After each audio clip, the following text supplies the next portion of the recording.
Hello and good morning. Welcome to the Flory Models Saturday live show with the gang. Good morning, everybody. Yay! Everyone's bright-eyed, bushy-tailed. Saturday morning TV, this, isn't it? It is. Yes, that's right. It is definitely a bit like that. So anyway, we are live across all the screens. So if I'm all over the place, it's because I've got them on my other monitor over here. So hello to everybody who's in chat. You know, John said that there's nobody in there. There is now. There is now, yeah. Jesus. Everybody was literally obviously grabbing coffee and then running off to get down to this one.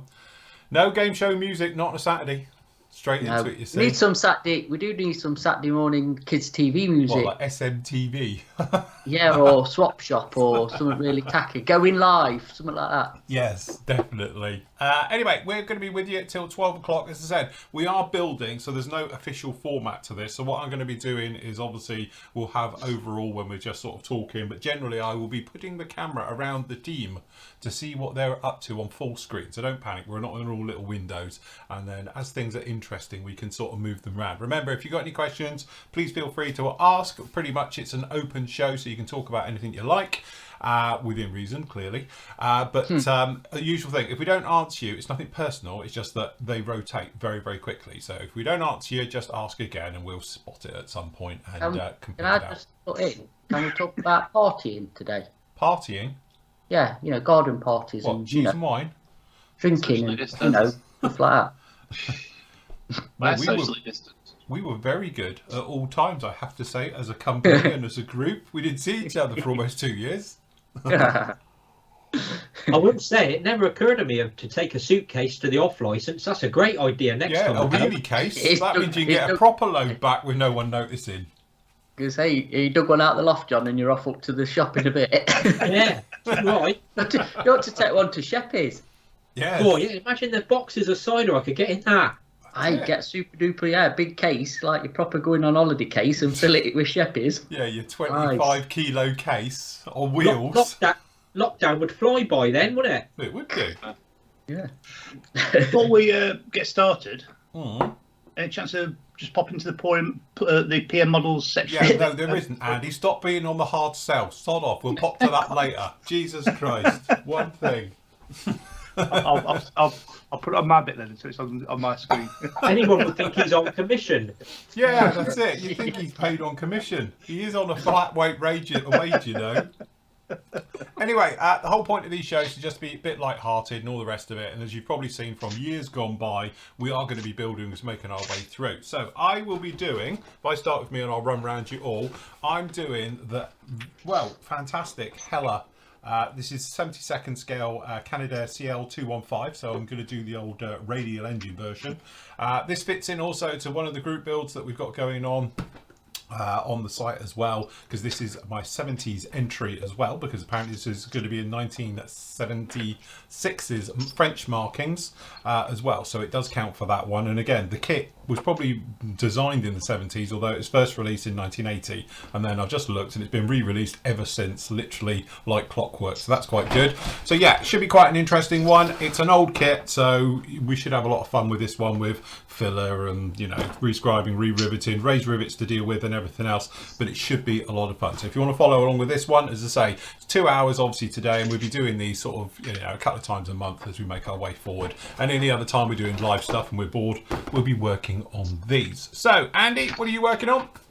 I'm building the Bandai X-Wing starfighter from the famous 1977 film Star Wars New Hope. You're going to do in the second hour. Yeah. I'll be doing the Y-Wing from the famous film 19... Yeah, that's it. And then after that, I'll do the A-Wing with the tower. I've got Millennium Falcon, 72nd scale, perfect grade. Very good. Excellent. Good job. Right, going round. John? I'm carrying on with my shop car for the Flashpoint SIG. Very nice. So I'm going to carry on getting that together so I can hopefully get it in paint this weekend. Very good. Charging on with that one. Good job. And we've got Matt. Good morning. There you go. This is going to be my 70s build. Can't get more from 70s that really than famous that, can you? James Bond look. Diamonds are forever. Yes. So as a follow on from last year, because obviously I did the Jag for the 60s, I thought I'll carry on doing a car, and this one fits the bill nicely. So I've said before, you sure it's from 1970s? Well, I don't know, but we'll see. Sure, somebody will tell me if it isn't.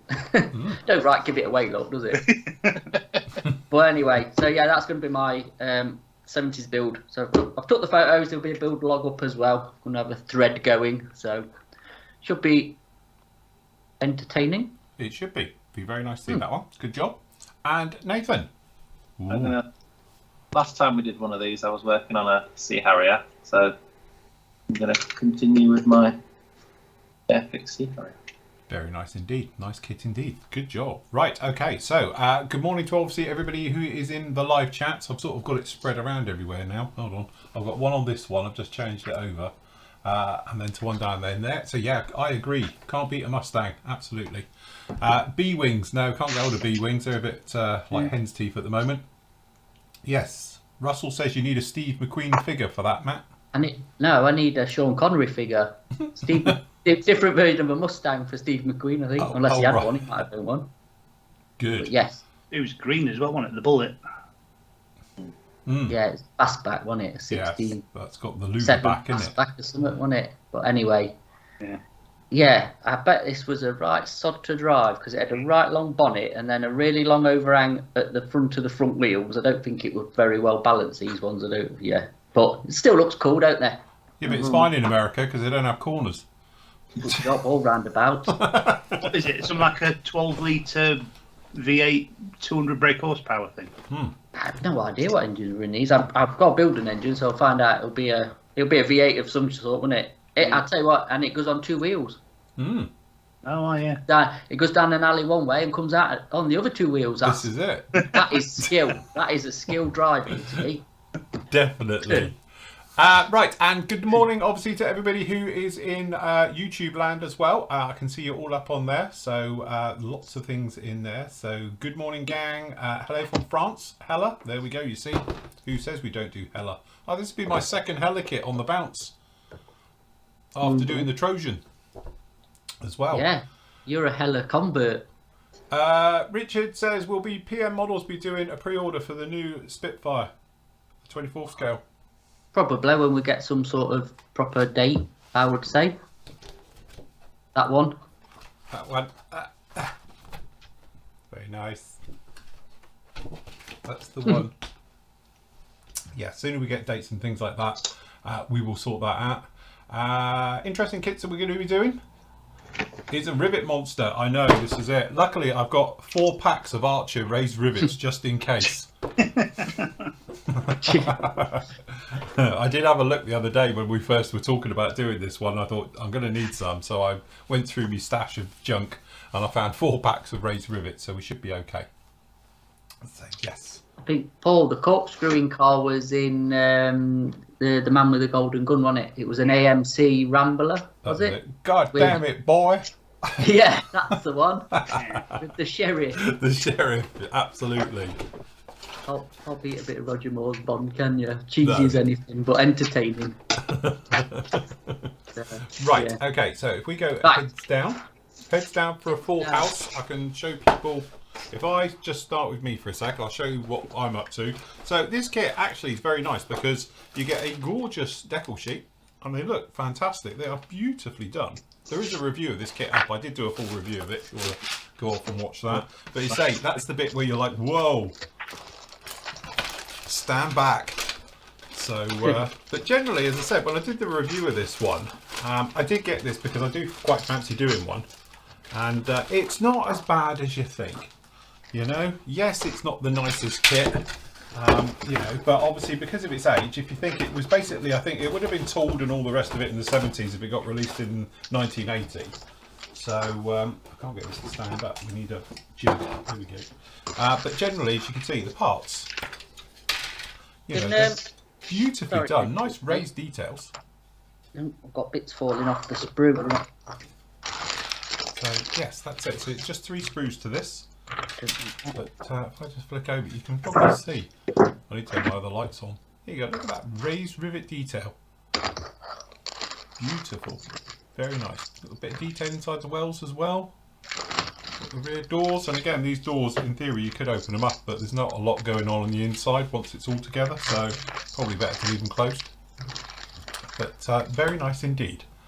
So yes. You're going to save a load of time with painting. Well, yeah, I won't even have to paint it. That's it. If I do some yellow filler, I'll be all right, won't I? Yeah. I'm same in it. Mine's red. And keep it tidy. I won't have to paint it. I could just polish the plastic. Yes, that's it. Can one of our lot in chat just actually scale make this kit and see how old it is? Because it's a bit flashy. I think it's from the 70s.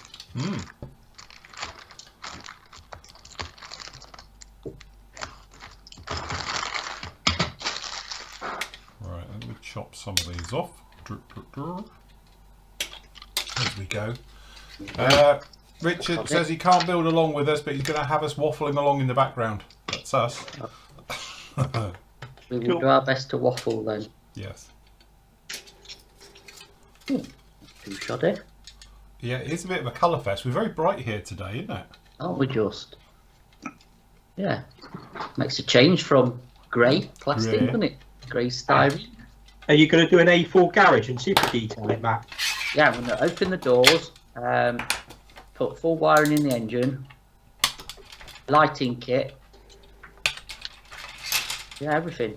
Not. No, John. It's going to be built as is.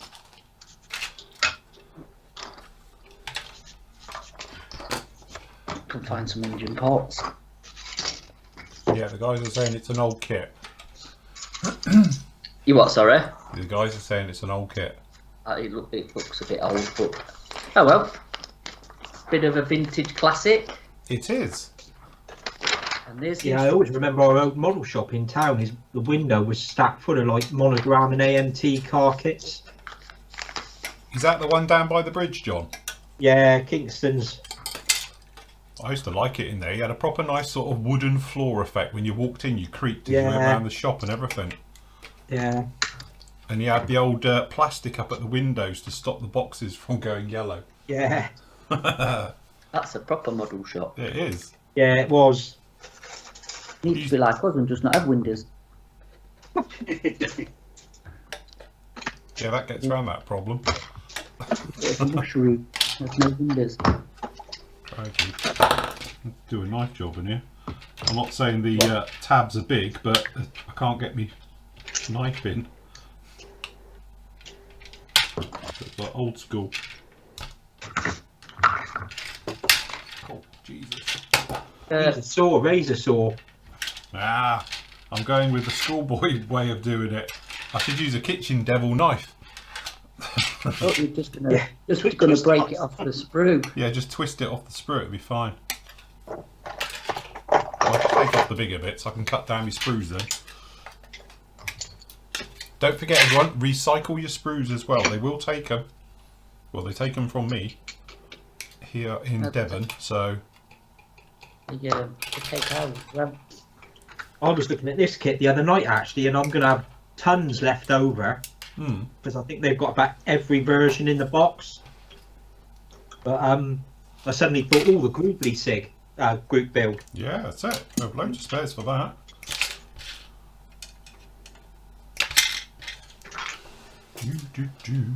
Right. Everybody's brain been thinking what they're doing for that. I've absolutely no idea what I'm going to do, but I kind of. I must admit, I know it sounds horrible, but I'm literally just waiting for that SIG. I've got big plans for that one, you see, so it's like, you know. I'm torn between sci-fi or some sort of post-apocalyptic thing. I think mine's going to be very organic and just wing it. See what comes. I know it sounds a bit weird and creepy. I was actually dreaming about doing a Groovely SIG the other night. That is weird and creepy. Yeah, I agree. That is definitely weird and creepy. That's something I would have mentioned live on air. Yeah. Just thought I'd just mention it. There's a man dedicated to his work. He's dreaming about it. You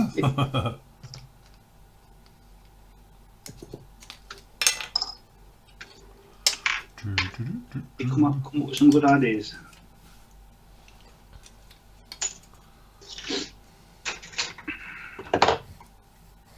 Right, let's have a bit of a thing down here. How long ago did we start? Started at 10 o'clock. Oh, there you go. Richie's on it. Well done, Rich.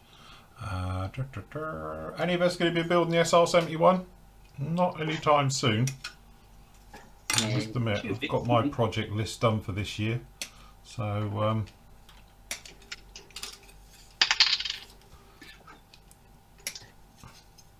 Got wings, so it's not going to interest me.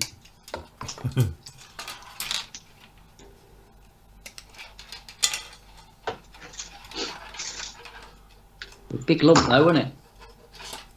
it is. Yes. Yeah. To be honest, for a wall hanger, I think it looked quite nice. You know? Yeah.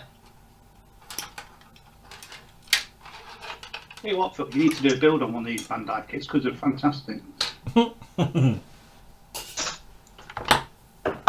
So when are you going to start your Millennium Falcon? My plan is well, because I'm doing this one for the 70s group build, and I'm also doing my tank for the short day war, whatever we've got going on. That's my builds done then for the first third half of the year. Mm-hmm. Depending on how much time I've got, I'm going to either then start the Y-Wing or the Millennium Falcon, I'm not sure. I do want to get it done this year, so it fits into the 70s group build again, doesn't it? So Yeah. makes sense to do it. So looking forward to it. I'll tell you what, it's funny though, because obviously, you know, you've done a few Bandai kits anyway, but that one is even better. Yeah. You know, the actual way it goes together, the design of it, as you say, each sprue is for each section stuff. It's like a Lego. It's really, really nice the way it goes in. But also you can do like I was doing, it's like called spot the part. So, because obviously they've done the breakdown, the way it goes together is for each individual sort of greebly bit that goes on.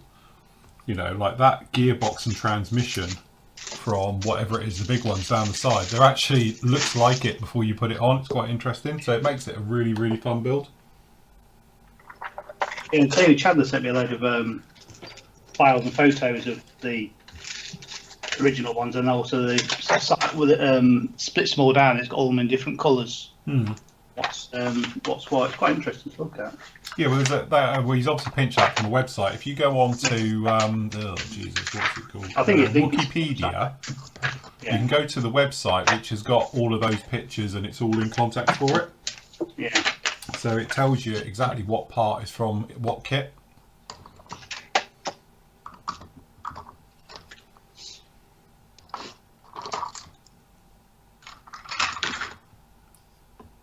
Has this thing got no cow flaps? Seriously, they haven't moulded any cow flaps into this at all. Ooh. It's a bit bad. Missing what? Sorry. It hasn't got, well, they've done the cow flaps, but there's no detail to them at all. So they're sort of open a little bit, but they haven't put any detail. So it just looks like it's a skirt around the outside. Right. So it could do with having a bit of detail put in there. I might have to do that. So are you going to buy those paints that we were on about the other night, Andy, to paint that? Yeah, I would have got them, mate, on the way.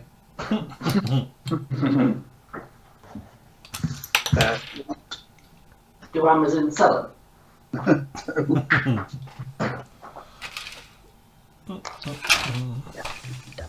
I don't think we'll be having them. Let's get rid of some of these. Right, let me just chew through some of these.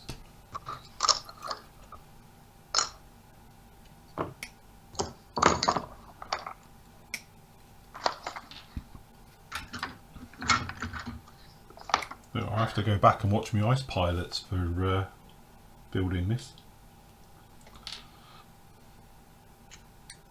Yeah, but they're still using them, aren't they? Yeah, well they sold a few off, didn't they? But Yeah. I think they've still got some.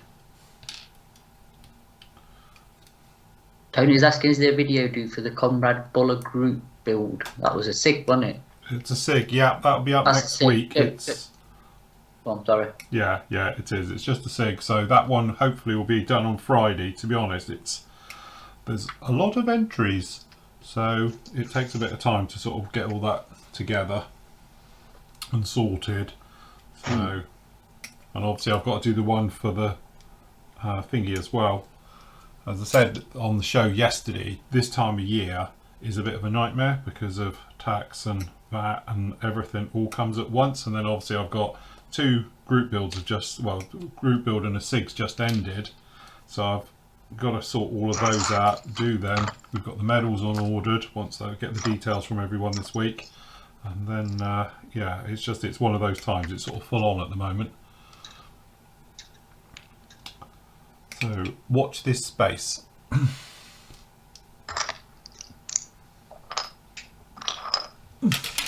Yeah. Busy, busy, busy. Right, okay, so. Cleaning flash.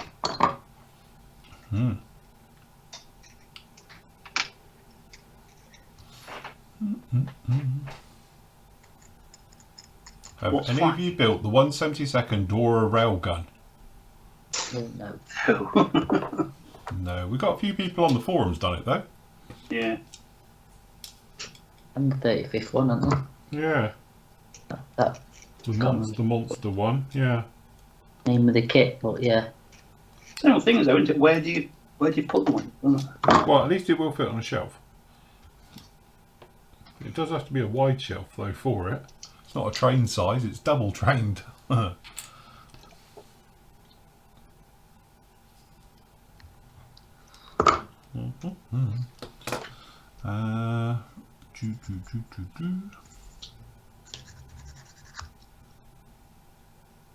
Yep, Richard said he did the Taken V2 with the launcher. Very nice.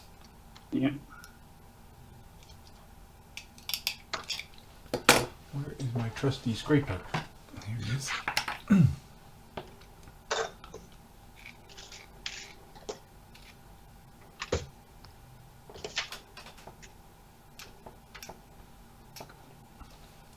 Clean.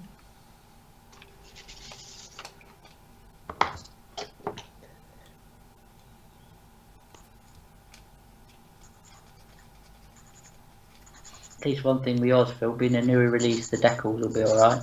Yeah, and they do look really, really nice. I have to say, Hella decals are usually pretty good. So they're like Italians in a lot of ways. They just work. Yeah. You don't never have to worry about them because you think, yeah, that's all right. So as long as they're new.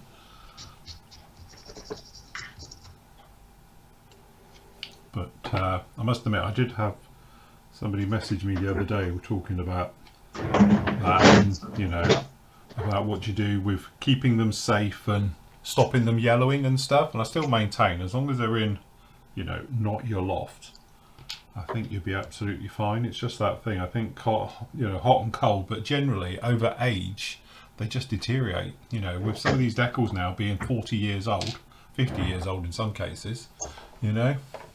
Yeah. I think it's just one of those things that will happen. They do have a life expectancy, so it is probably better off just to ditch it and get an aftermarket and go down that route. Don't waste your time with them, because as I found out with the last live build we did, they only bite you. Like I say, you can get aftermarket, it's just... Yeah. I try and save old knackered decals, do you know what I mean? Yeah. Worth it, is it? No. By the time you've messed around with it and all the rest of it, it's just easier to just grab something.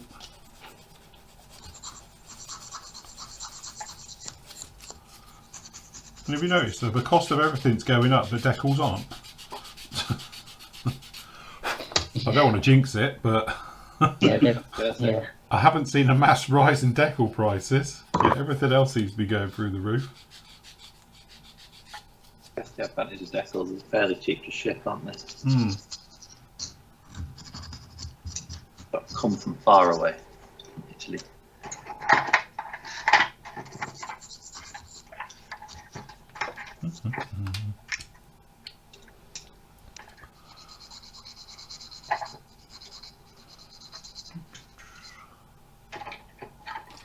Yes, David, this is the Hella water bomber. So this is the CL. I'm doing the 215. Isn't this the 280 engines this one has? That I think everything had. I don't know. It's the non-turbo prop one. Yeah, I think it was the RW 280s in this.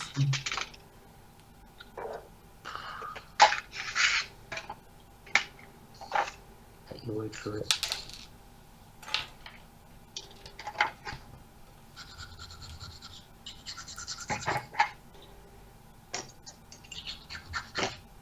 I need some old school proper glue for this, I think. Humbrol tube glue. No, the old Revel contactor, Oh. if it actually works.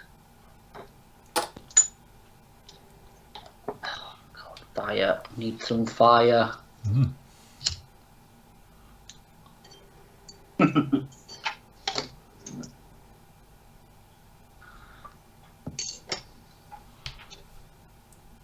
Gone to put my canopy on the Airfix 72nd Hurricane and it doesn't fit.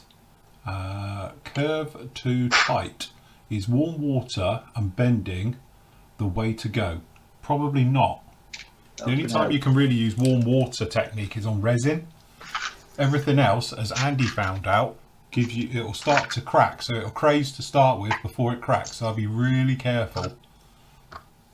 Yeah, hurricanes have crazed canopies anyway, apparently. Apparently. Yeah. So I would be literally just a bit careful when you're doing that, because as I say, it only takes a tiny bit of overpressure and you're going to get that horrible sound we all dread when it goes kink and you're like, ah. So what sort of it's too narrow? Yeah, you just say it doesn't fit the curve. So Which is it? 72nd one? yeah, What it's the about Airfix one. a bit of gentle heating with a hairdryer? Again, you're going to have to be really careful. Yeah. I've never tried it, so I don't know. Get on all the emails to Airfix. Hey? See, Airfix will send you another one. It's not right. I haven't built the Airfix one. Has anyone built the Airfix one? My lad started this one a few years ago, but it's this one, isn't it? Yeah.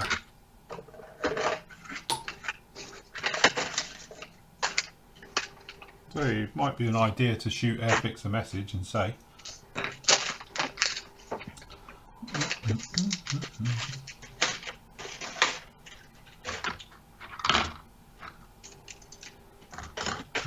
hi team, thanks for doing the Saturday morning shows. Really enjoying this. SU35 on the bench. Greetings from Germany. Ooh, nice. Nice. Very, very nice.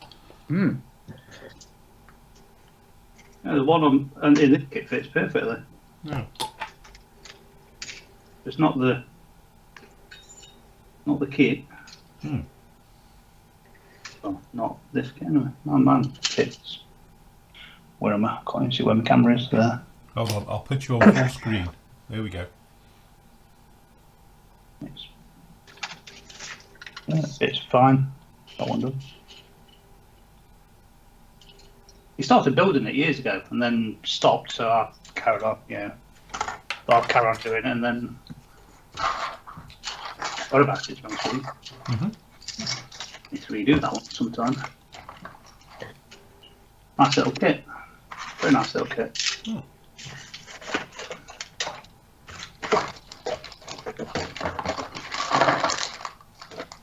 No, Chris, you can't do a tennis racket for the Flashpoint SIG. Has he been thrown out yet? Yeah. He's in that hotel again, isn't he? Oh, is he? Yeah.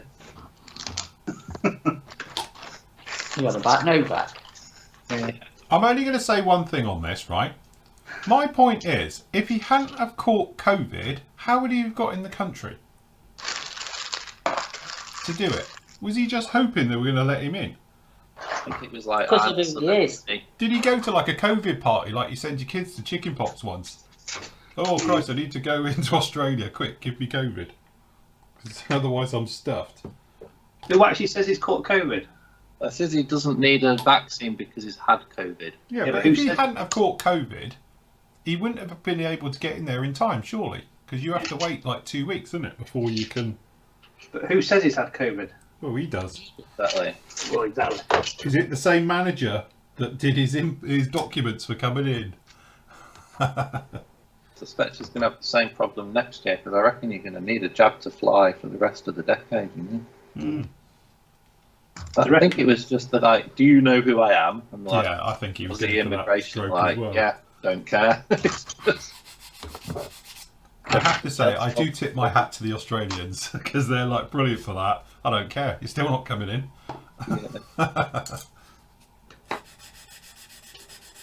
I'm not thinking though, right? I reckon if that was Roger Federer, they'd let him in. You reckon?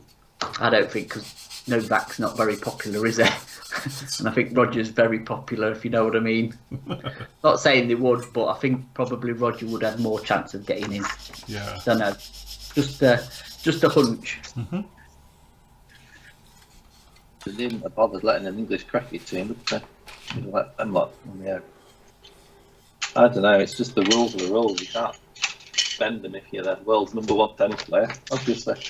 No.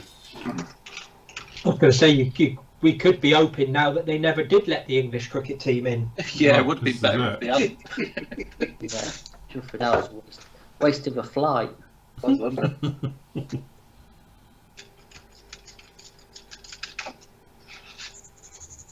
I reckon I have the same problems with the Formula One though.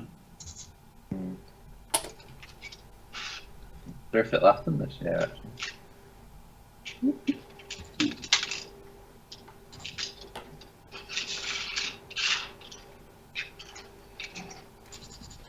Do, do, do, do, do.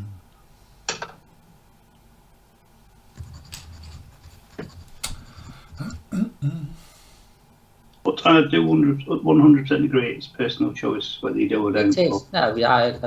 But if the rules of the country are you need to be vaccinated, then You haven't and you can't. So yeah. yeah, you can't go. So The vaccines for travel are nothing new because you've got the yellow fever vaccine if you go to certain countries. Yeah. You've always had to have a jab to get Yeah. into something. At the end of the day, it's your choice to have the jab, and it's Australia's choice if they want to let you in or not, isn't it? Point.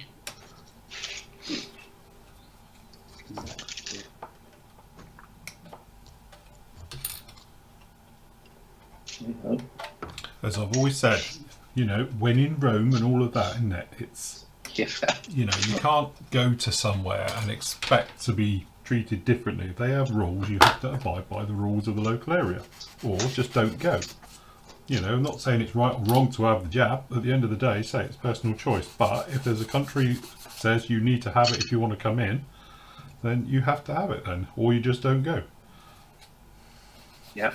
It's no different from a shop, isn't it? If you owned a shop, it should be your right to say if you have to, somebody in or not. It should be personal choice. Unless you're the British Empire, we just invaded them and made them do what we wanted to do. I've got one class at work. Obviously, my students are 16 plus, 16, 18. A lot of them haven't had it. And out of the class of 15, 6 have got COVID at the moment. Yeah. And it doesn't spread. So I'm thinking, I'm triple jabbed and I'm staying good distance from the little germs. But I think if you're going to have the jab, have the jab. If you're not going to have the jab, don't expect to get straight. Are we as strict with other people coming in from other countries? Would you have to get into the UK? Bottle of wine. Some cheese and wine. Yeah. You have to bring your own booze. I must admit, that person who's, she said, I don't want to talk about this anymore after this, I'll close this down because it's getting political. But the idiot who sent out that bloody message saying, oh, bring a bottle, he should be fired with immediate effect, easily. All the bit sketchy, isn't it? Who? Bojo.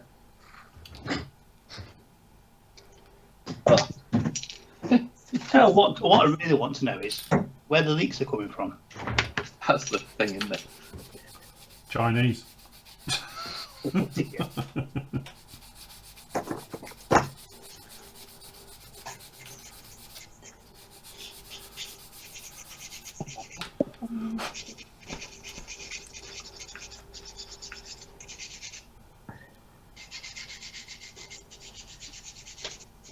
If it was a former advisor, disgruntled advisor.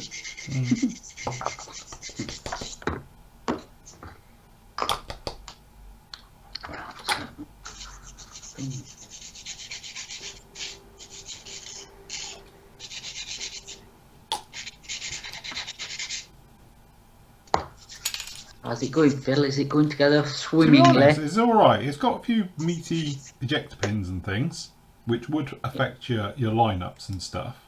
But they're very easy to take out. They're not in horrible places, if you know what I mean. Yeah.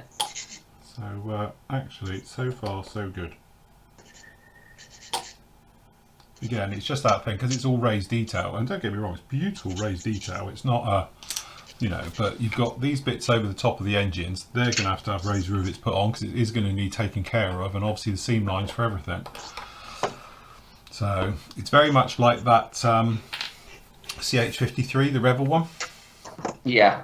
You know, it's beautifully done, but you'll notice it if you haven't got them. You know, so It's not like Frog Shackleton, then. Is that what you're saying? yeah.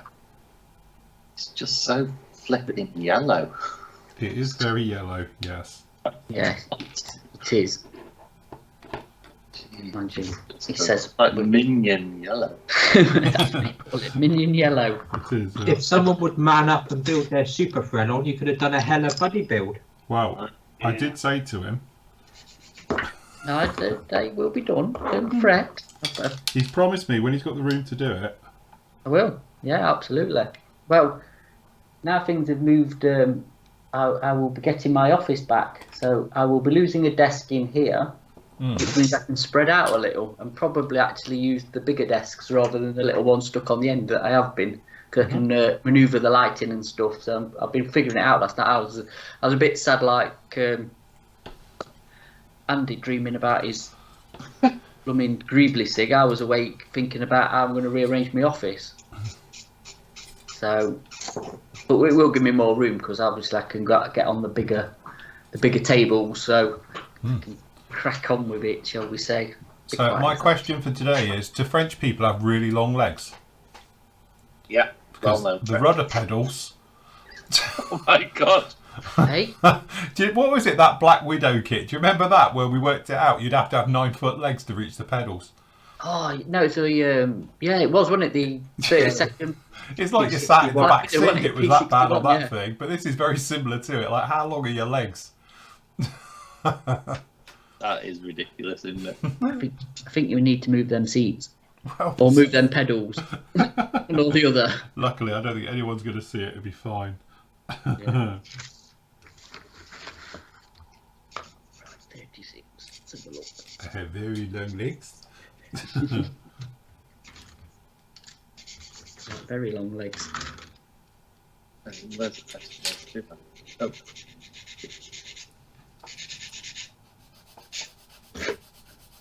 Rob McCluskey is asking if any of us have seen the Boba Fett thing yet. Yes. I haven't seen the If last someone going to episode. say no, then we can't talk about it though. I've seen 2 episodes. Yeah, I've only seen 2 as well. Yeah, me too. The other half's at work this weekend, so I'm allowed to catch up because she did say she's not watching it again. I was like, I think it's quite good. I thought the plot, the second one was a bit. It's alright. I like the way there's lots of nods to the original Star Wars. The Star Wars band and all. I was and the music that they're playing as well. Yeah. watching some on YouTube, some fandom thing, and they're on about the Tusken Raiders, some people. Yeah. And I think it's like they're never gonna show the face of one or something. Mm-hmm. Never unmask one of them, and you're like, this is George Lucas or something, he's wrong or something, and you're never gonna know what species Yoda was and Grogu or whatever, Yeah. or where they came from or whatever. So, don't know. It's like a Jawa, isn't it? Probably see a Jawa's face, but Half an hour. I think it's a bit longer than half an hour. It's like so how long are the episodes on this? Yeah, but it's pretty obvious who the 40 Jawas minutes, are, aren't isn't they? it? yeah, the Jabbas were in it this time. Sorry, spoiler alert. Haven't you worked out who the Jawas are yet? Little people with glowy eyes who wear hoodies. They're minions, aren't they? Obviously. Minions. Is that your theory, is it, John? Yeah. Have you not sussed that out yet? It's a good theory. Yes. Oh, so sorry, we're not allowed to talk about it because a few people haven't seen it yet. Oops, Yeah. sorry. Sorry. Spoiler Boba alert. Fett's in it. Sorry. Oh, they all die in the end.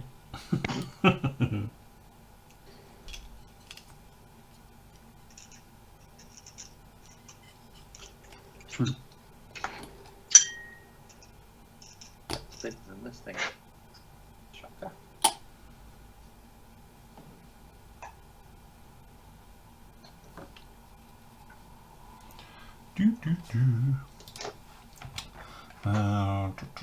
Right, let's have a look.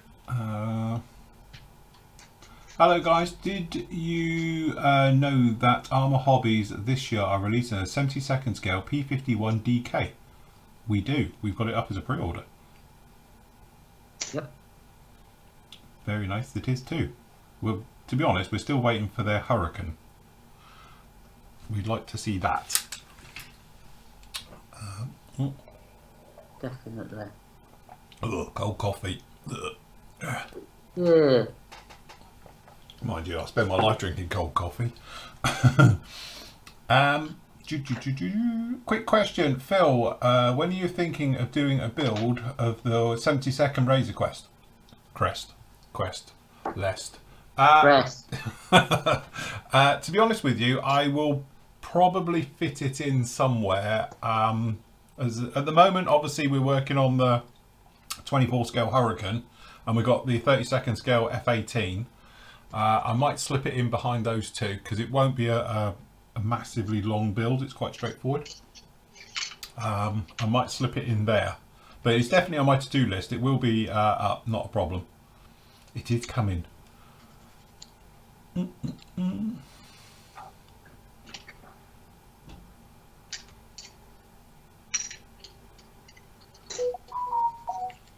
Right. So anyway, I think he's saying that maybe it's a known fault.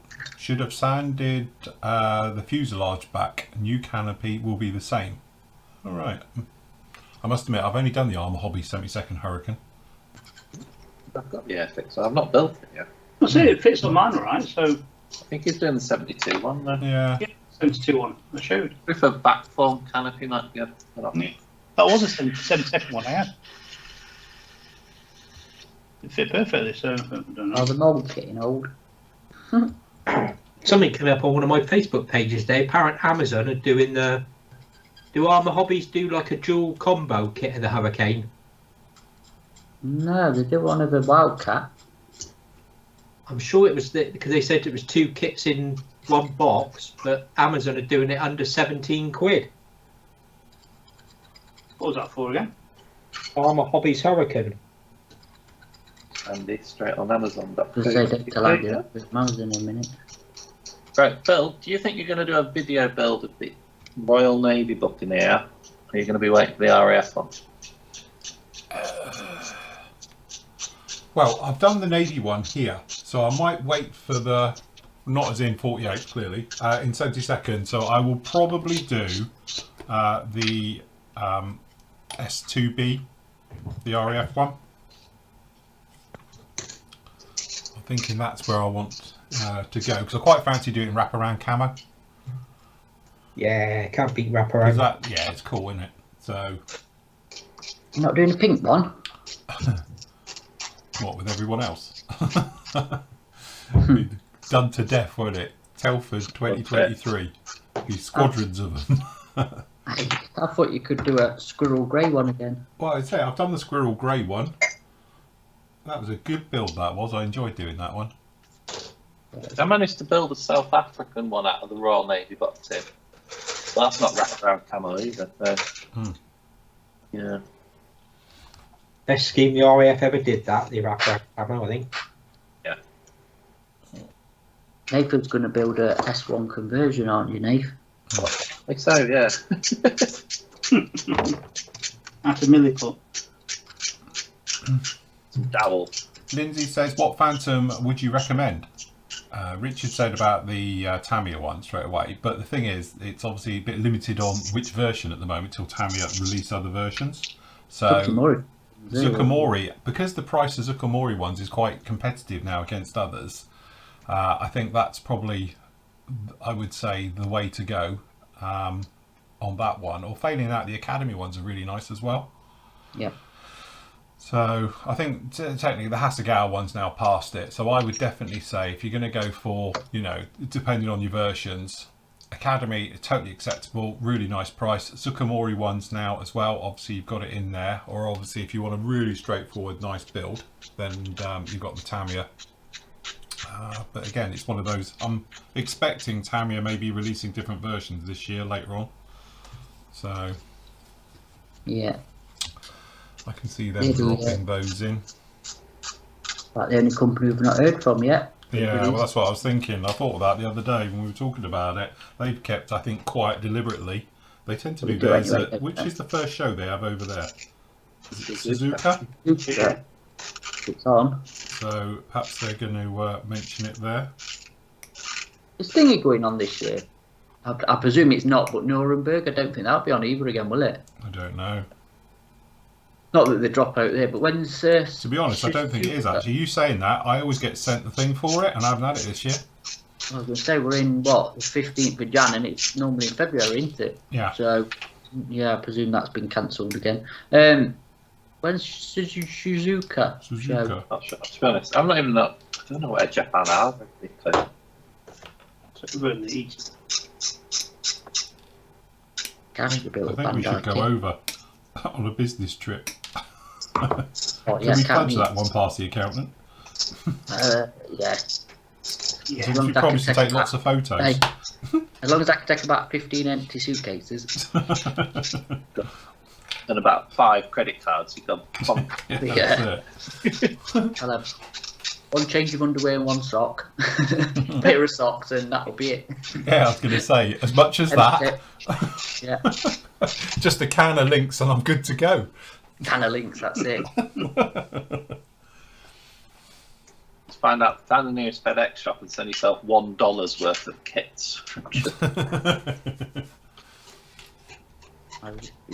Phil, I watched your 787 Dreamliner build. Want to know where you got the aftermarket engines. Oh my lord, it's in the description somewhere. Hold on, let me go over to the site and I'll have it because I should be in the description. Where are we? Video builds. Yes, we used aftermarket engines and various bits on that one, didn't we? God, that's some time ago now, wasn't it? When was that? That got wrong sump.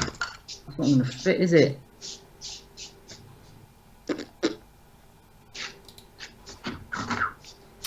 Oh my lord, that is from, if I get this picture, Jesus, who is that? It's, just share screen, it's that. It's, crikey, is that Raz? I can't remember. Raz? Yeah. So there we go. We had the engine mounts. We had the all the different bits down in here for the engines. Yeah. Complete with the Montex mast set, which I didn't use because I ended up using the decals. But yes. Have I got it down in here? Oh, Braz. Braz model conversion kits. You ended up giving that to someone who's cabin crew, didn't you? I did. His daughter was the cabin crew on this actual aircraft. So, yeah, she had that. But no, those engines are really nice, I must admit. Very, very nice indeed.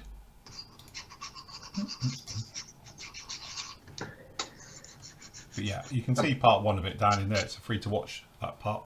So if you pop in, you can see it. But yes, it's Braz.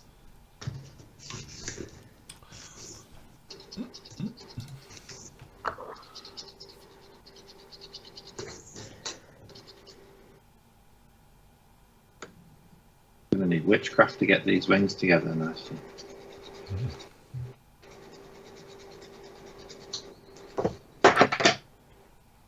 Retroactive says, do you think the Archive X Star Wars model paints are overrated? To be honest, we talked about this on last night's show.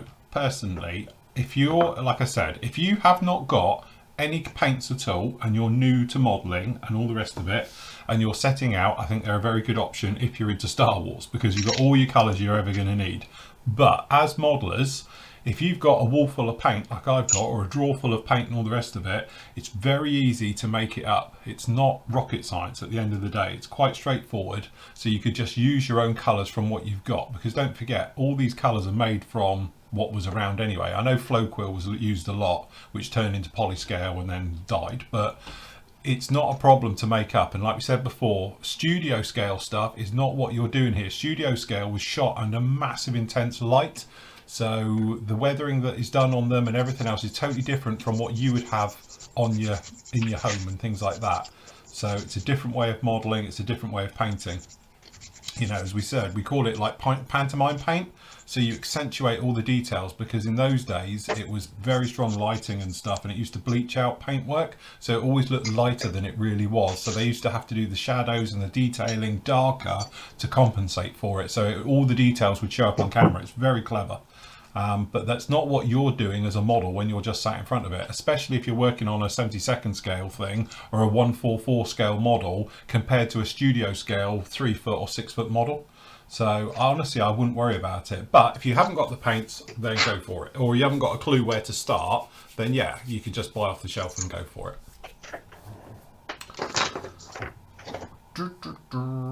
Phil, when do you plan to do your HKM Lank? Excited to see what you do with this in 22. So yeah, I don't know exactly yet. They're all just, I've got obviously the first quarter sorted out. It will probably be in the summer.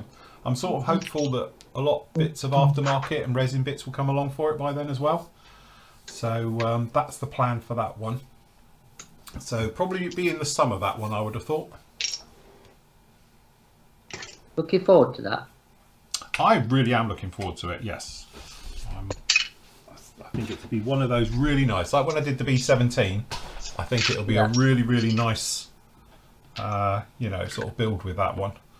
You can do plenty with it.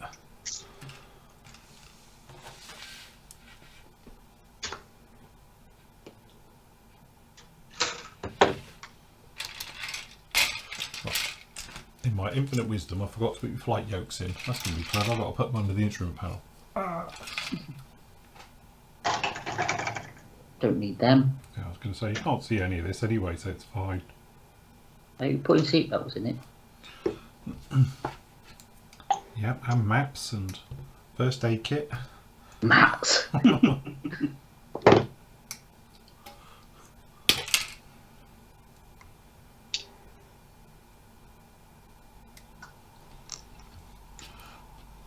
How's it going, John? You were very quiet up there. Are you with us? Yeah, no, I'm good. I'm just. So The only thing with AFB Club is like ejector pins and big attachment points. So they do take a bit of clean up. Yeah. Where is he? No, that's Matt. John. There he is. Yeah, once you've got them cleaned up, they do go together really well. Mm-hmm.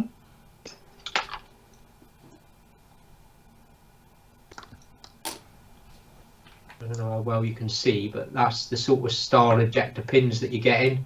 Yeah. But they all are in sort of out the way places. Tell you what, I've been building. Nope. Sorry. Eat breakfast. The other half, yep. She's on breakfast. The M5A1 Stuart tank from AFE Club. I tell you what, I quite enjoyed doing that. I forget how decent kits AFV are, to be honest. Yeah, I must admit, they sort of went quiet for a while, didn't they? Yeah, very Couple of quiet. years, really But quiet.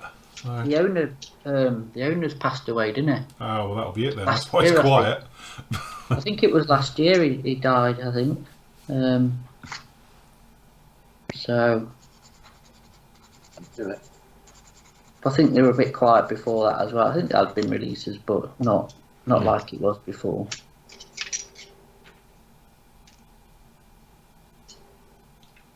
No, Chris, I'm not doing the water coming out of this either. I did think about it. Do it, gear up with doing a water drop and it being part of the stand. But, yeah, Not bothered, can you? that's a lot of work. It is for a Saturday morning job. It is. If it's a full bit video build, then yeah, maybe. But for a Saturday build, it's a bit over the top. If I tried it with fibre fill, it looked like it's on fire. Yeah.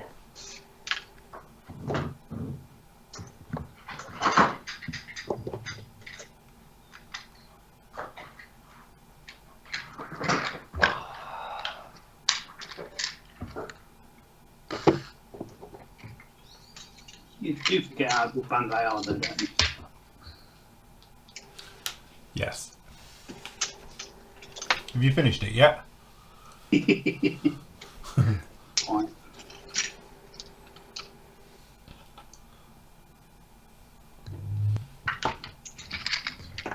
Said before, my only dream is, what I dream about at night is Bandai brings out a kit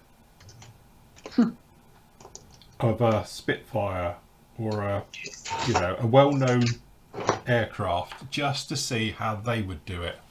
Yeah. You know, because as I say, the way that they put kits together is not normal, but it just works every time. The way they hide seam lines and stuff like that. I would love to see them do a mainstream aircraft just to see how good it could be. Because knowing them, it would have working gear or something. Yeah.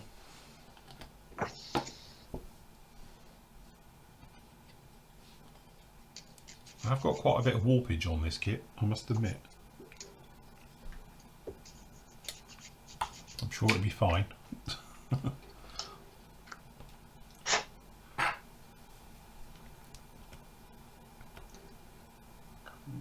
Very not mine, I think.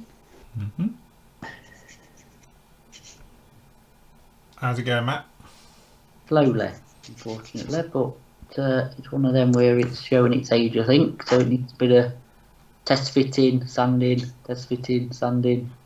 file, you know. Are AMT, are they still going, or are they now like defunct? No, they're still going. Yeah, still doing. Yeah.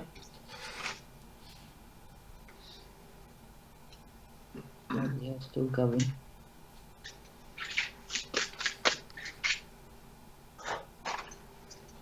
Funny, you get companies like AMT and they just keep going, bringing it out, releasing kits and all the rest of it. But they never make a big wave. No one ever makes a song and dance about it. You know? They're just one of those staple companies that keep going, you know? Because they had the Star Trek, didn't Yeah, yeah. they? I don't know if Polar Lights have got it now, but they did have Star Trek, didn't they, AMT? And obviously they've done loads of cars. Yep. Kind of their thing, isn't it? Like American trucks and cars. Yeah. Yeah, I think Chris has put up. They still make tons of car kits. Yeah, they keep releasing them. Yeah. Plodding on, don't they? They do iconic cars as well, though, don't they? Yeah, that's it. They do the Got to good say, stuff. like with the Fords and the Chevys and stuff. Some nice stuff they do. Well, my first week's done. Yeah. Hold on, where is he? There we go. Hold on, over this way a bit. So you've done your first 2 wings in theory. That's first two, yeah. So it's got 4, but yeah. Really, really nice. Well impressed. Use any glue? We're not bothering. No, nothing at all. Yeah. Yes, I agree, Tom. Definitely need to see a Bandai BF-109 or a JU-88. If Yeah. they're going to do it, they do it. They're a bit like Carl. Carlsberg, isn't it? If they did a plane, Yeah. Hey, it would probably be Did the they? best plane ever. if you're 0.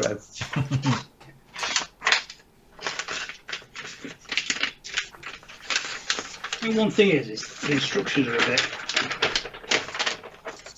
Yeah, we're doing it step by step. Don't forget the bit at the top either. You what? You'll need that when you do your Millennium Falcon. Keep an eye on what's talking about at the top of it in the black section as well. And don't forget the click ones mean you got a proper click it in place. Yeah.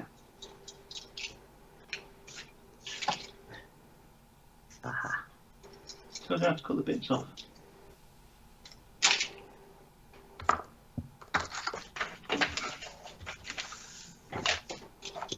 So, one wing done.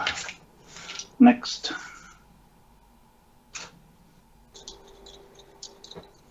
This is that thing when you've done one, you don't look at the instructions anymore, do you? That's where it goes wrong. Yeah. Right. So, okay, I've managed to get the yolks in. We're all right.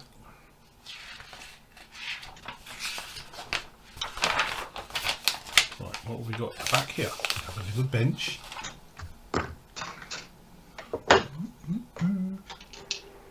Rear bulkhead. Right, okay. There's more detail in the inside of this than I thought.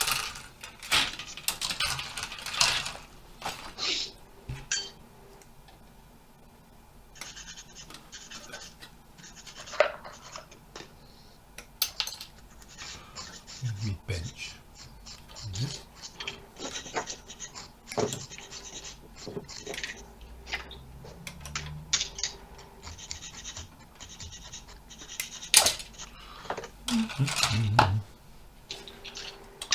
Where's the dogs fell asleep? The dogs, yeah, they're both Sparko.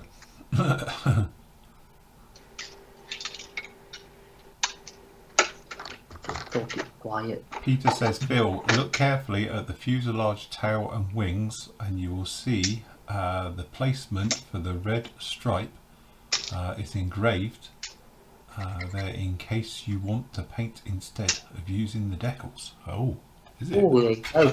Clever. Paint your decals Oh, on. it is as well. Yeah, look, they've actually engraved. That's actually a good spot there. Look at this. Be on full screen. Right, look, can you see that? Yeah. They've Yeah. engraved it in so you know where it goes, and this is the tail one down in here as well. Oh, yeah. So you can actually see where the swoosh comes down for the markings. So I take it, is it on the tail as well? No. They've only done it on the fuselage by the looks of it.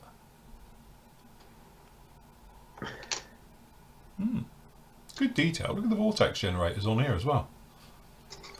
Does it need them to with a rudder that big? It still needs those as well to disrupt the air. Cool. And it's good as Nathan's on his Yeah. Javelin. javelin. Nathan's like, shut up about that javelin. Yeah. Don't start Right. people off. I was stalling, so I thought, I wonder if Airfix will do it in 72.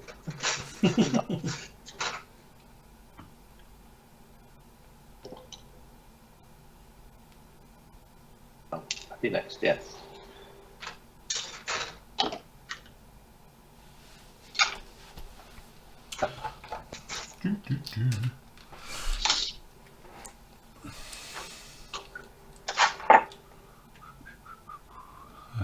Right, okay. Hi there.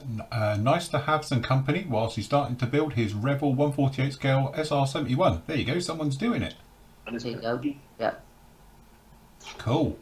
Let us know how you get along and how you feel it's going together, because to be honest, I've had sort of mixed reviews from that so far. I've had some people tell me that it's brilliant and no problems at all, and I've had other people tell me it's crap and it's got massive faults with it. So it's like one of those where I'm not going to comment because I've heard both sides of the story, so Yeah. we will see. After using loads of different primers, I never really liked any of them. I've tried the Mr. Finish Surfacer 1500. What a difference. So easy to use and gives great base. That's from Glenn. Can't beat surfaces. Yeah, that's it. Really can't beat the surfacer primers. They're absolutely mint, aren't they? They just, Yeah. they just work. Phil, do you think you'll ever do a newer airliner like the Zvezda ones, the A350 or 747-800? Do you know what? I actually quite enjoy doing airliners because they're quite straightforward. You know, obviously the last big one I did was the VC10, being a bit bigger in 72nd. But I would like to do another one at some point, definitely. That would actually make quite a good live show because there's lots of sanding and polishing involved with those. So what's this space? There we go. Tom saying Bandai 132nd BF 109. There you go. That would be like the ultimate kit, wouldn't it? How am I going to instate the raised rivets? Hold on, I will show you. Let me unlock my cupboard. Where are they? I've got shares and archers somewhere. Here we go. Let me show you. So, if that will stay shut. So I've got these, which are archer raised rivets. I've got a couple of packs of them. So that's how we're going to put them back in. You could technically just do them as recessed, but if we're going to go with raised, we'll put these back in. So depending on how you cut the sheet, so as you can see on here, you can use it whichever way. You could actually just do like this way and have them that spacing, or if you could cut downwards on the sheets and you can have them as big spacing apart, and then obviously down in here you can see, if you depending really how you cut it on the sheet or depending on the distances. So that's how I tend to do it. So yeah, it works very, very well. But these dots are probably about the same as what's on the plastic, which is quite handy. So again, what I do is I just do a little bit of line of sight between these two. So I'm thinking it's probably going to be over here. It'll be these here. Will be about the same distance of what I needed on these cows. I'll catch it in the light. They're very difficult to see. What I'll do is when I get to it, I'll prime it and we'll lightly rub it so you can see it better. But yeah, these are great. These are really quite nice. And they're pretty much impervious to being taken out by glues and stuff like that as well, because I take it these are resin. Yeah, they're very, very good for that one. Thank God I've got some. Trying to do it with PVA glue, making tiny little micro dots. Yeah. The other way of doing it, I have done it in the last, you know the light curing glue? Yeah. Oh, the UV resin. The stuff. UV glue, you can do it with that. So what you actually do is you just get literally a needle and you dip it in the thing and just put them down and then hit it with ultraviolet glue to set it rock hard. That works, but it's a very long, very laborious job. Good for making light lenses, that stuff is. Yeah, you can do little lights and various things on aircraft as well with it. Works really, really well. Yeah, I think good for landing Yeah. lights on the tips, aren't they? And then just sand them into shape, just make a blob and Yeah. cure You can it. polish it as yeah. well. So Yeah, yeah. Just give me a minute. I just need to go and talk to the wife. In a moment. okie dokie.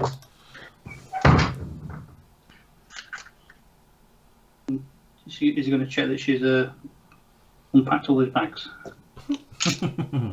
Update on the heating, I expect. Yes. Yeah. Yeah. Matt's broke the boiler.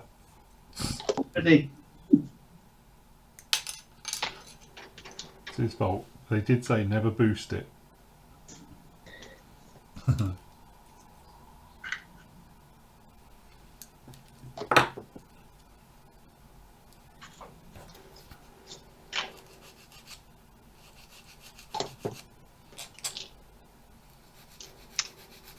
So my plan of attack for this thing, if everyone's wondering, probably not, but anyway, is we're going to build it as a whole and then we're going to hand paint everything on the inside, because let's face it, there's not a ton that you're going to see in here. So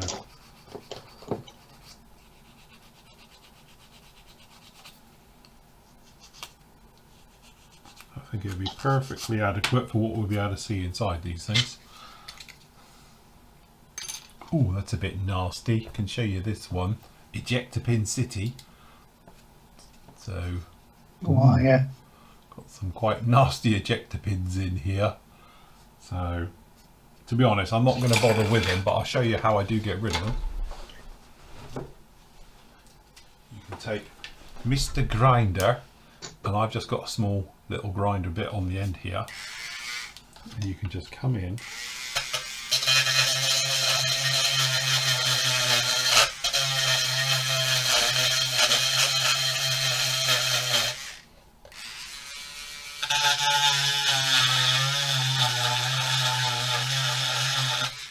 And just take it out like that.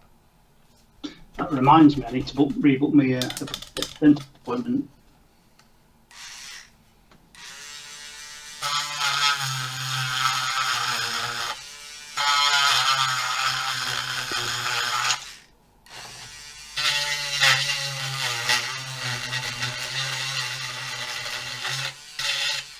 Be gone.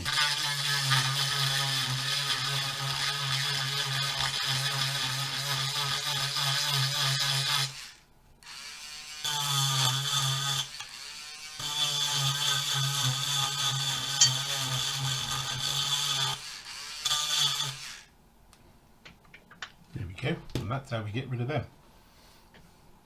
Then you can just take, if you want to do, you could then slip over to something a little softer, he says.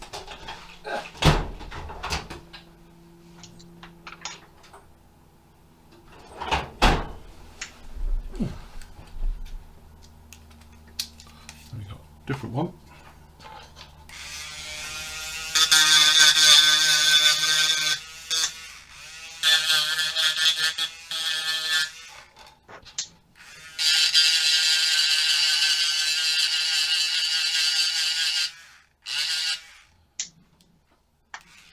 And then you can slip to. I've got a sanding stick.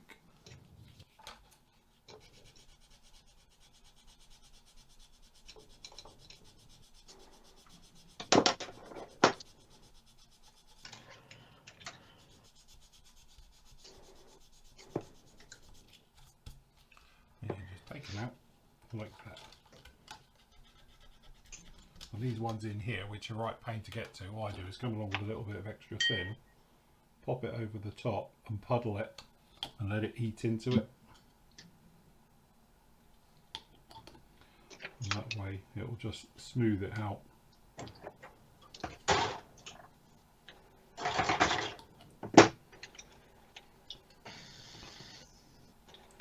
There we go, and that's how we get rid of ejector pins in horrible, horrible places to get to. So, yeah.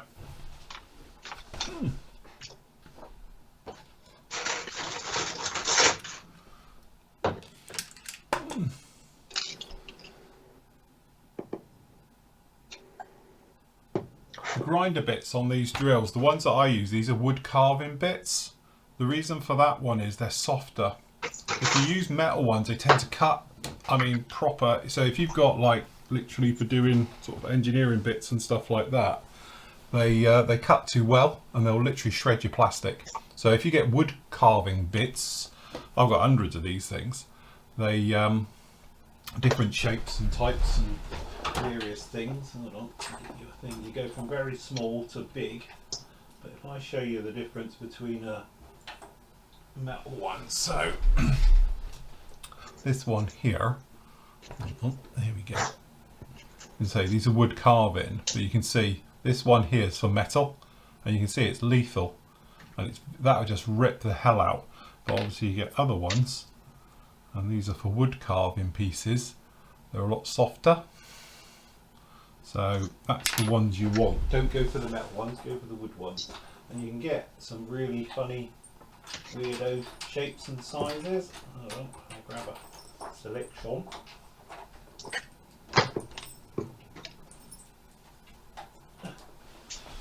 So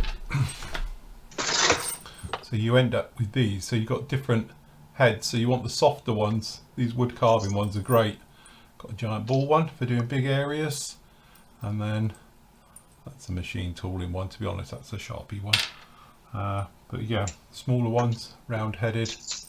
That's a metal one.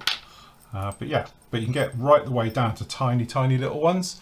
And there are companies out there, and I will just say, they call these actually, Jesus, what do they call it, for stress skin. There's a company that actually flog these, and they charge something, quite a lot of money for it. But this one, I think, was a pack of 20 wood carving ones, and you know, it's literally like a tenner.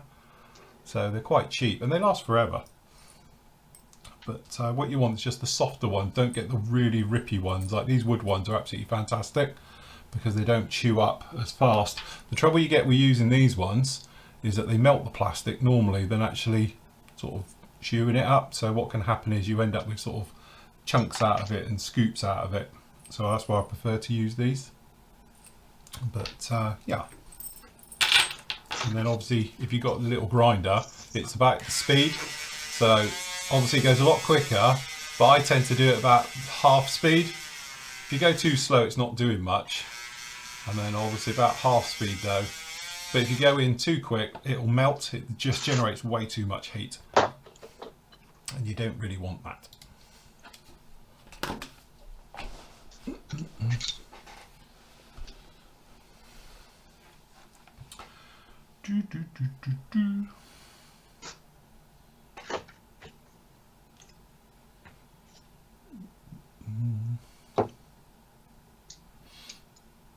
How's it going, Nave?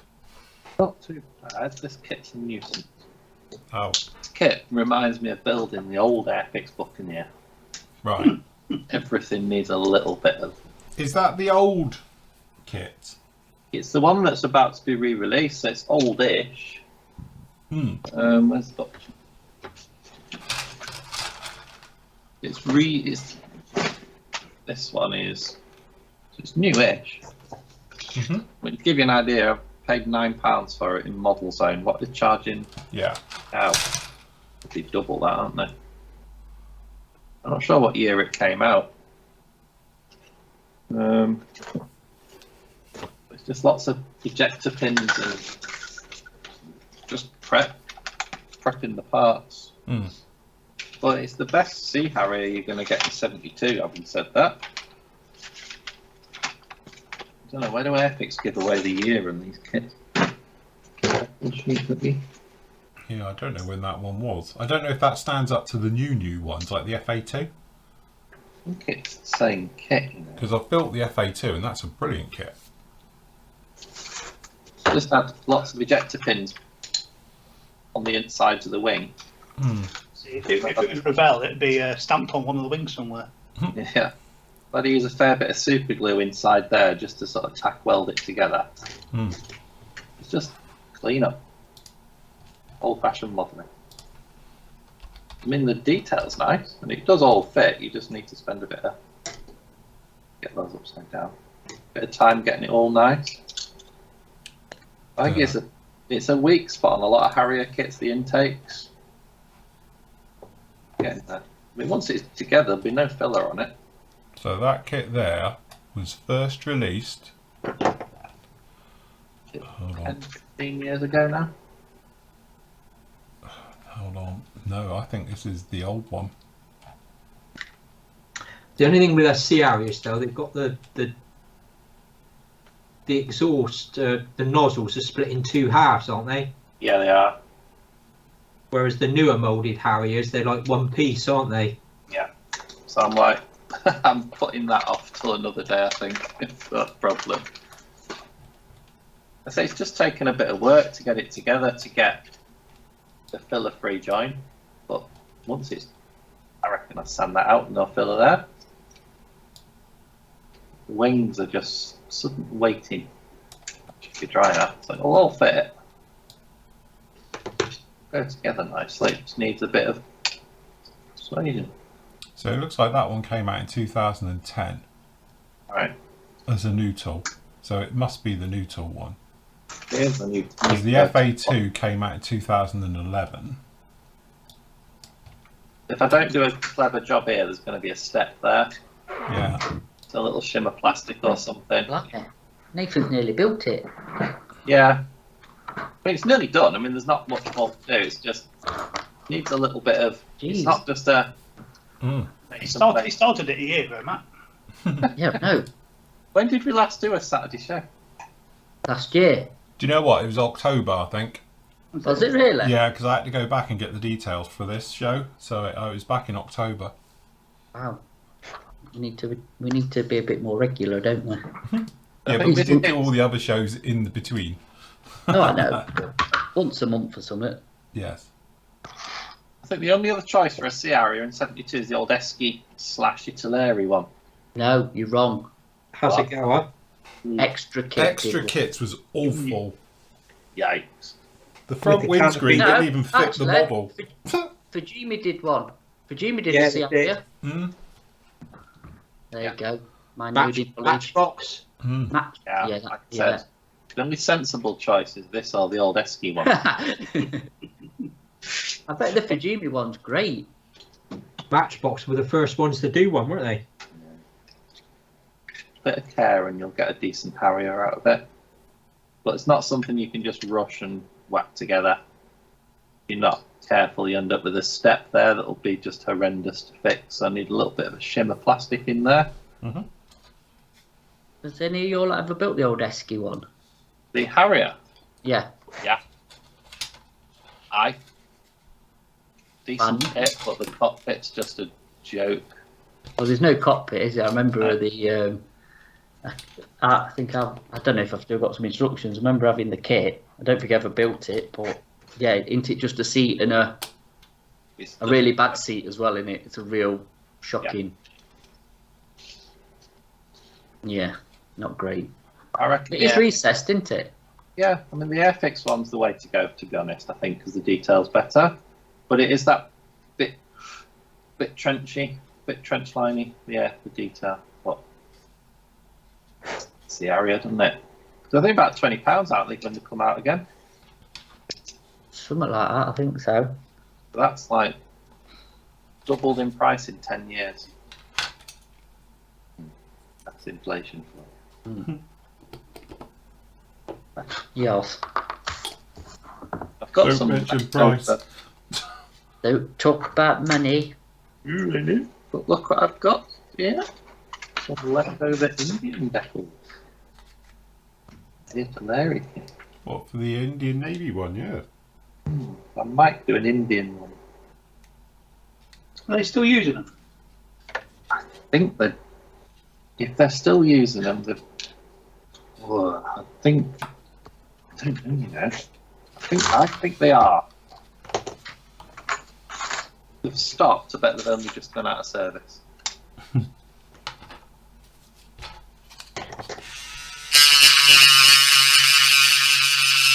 Oh, dentist's out. Some minor adjustments. Minor adjustment. Fine.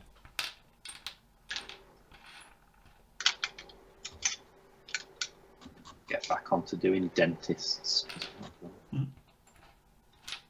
might find, I know the guy was talking about dentists as well. When I spoke to my dentist about it, he couldn't actually give me them anymore. Because I used to use the old reamers they did for doing root canals and stuff, because they're great. But they got there was a bit of a rule change apparently, and they can't do it anymore. Purely, Why? Well, it's because I presume they've got to be destroyed because of contaminations and things. What, So, because of foot and mouth disease? yeah.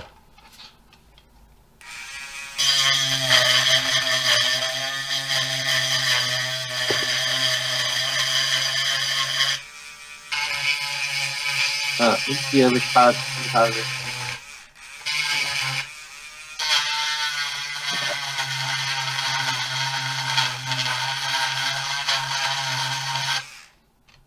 Could always just leave these ejector pins in and call them portholes or something. I don't know. It is giving me flashbacks to having a root canal that night. God.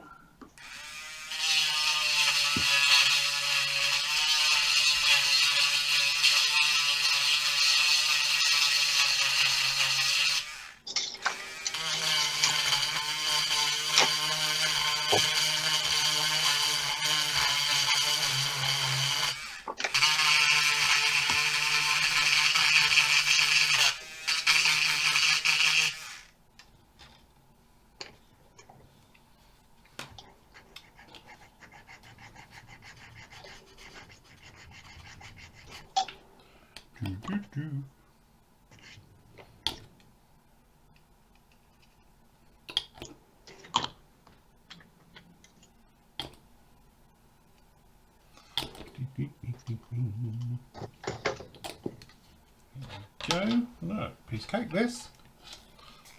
Hmm. Right.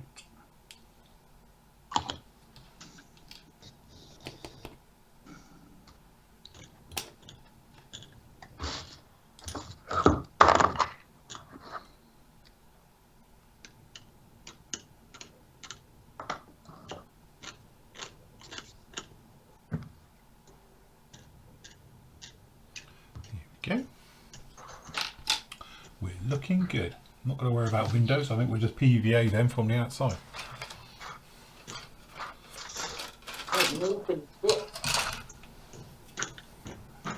Hey? I said, have you nearly finished it? Well, it's coming together alright actually. We're doing alright. Most Thank you. enjoyable. Most enjoyable, yeah. I'm spending more time looking for parts than actually gluing together at the minute. Bit sporadic, the layout of this kit. There was a question here, but you went out. Where is it? There you go. Nice project for you later in the year, Matt. Rebel are releasing the 1/8 scale Pontiac Trans Am, which is the X monogram kit with some new tool parts. That'll be big. Be nice, wouldn't it? That'll be big.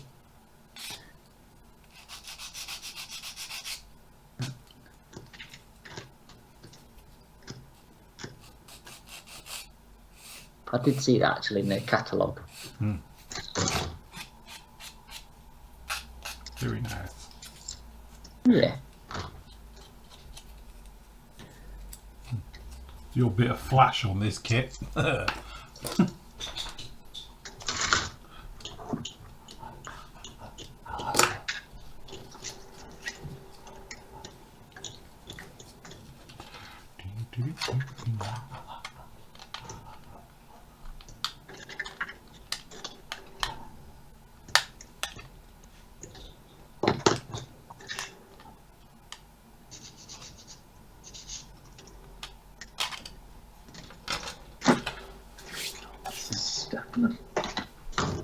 Okay, so that's all that's got the tail together. Then we can think about paint. What colour's the interior? The interior is a very nice type of beige for the rear, and then the flight deck is like grey and black.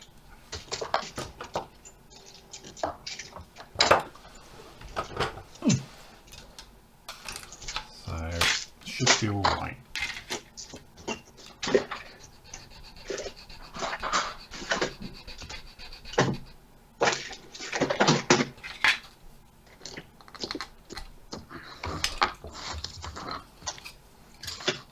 I feel like I'm speed building it together so well. Say again? I feel like I'm speed building, but it's just going together so well. Mm.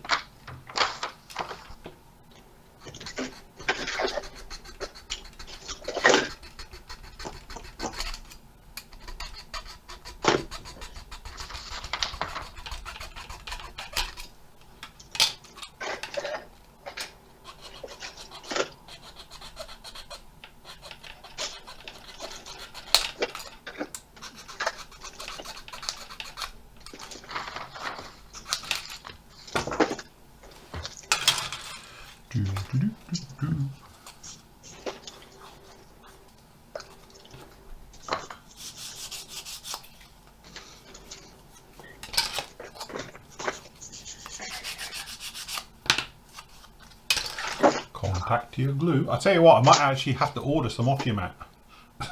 What? I've been using me Contactia glue so much recently. You have to get another tube I'm in going to it. have to buy another tube. I haven't bought any for donkey's years. Good stuff. It is. Handy to have for big jobs like this. Yeah. Can you not stock up at Trago? Tell you what, recently Trago hasn't had much at all. I take it they've fallen out with Obico because there's no Tamiya in there. There's no Italy in there. So yeah, it's definitely. Yeah, I had a look in Hobbycraft the other day, or Hobbycraft, and it's like all Rebel, nothing else. Yeah.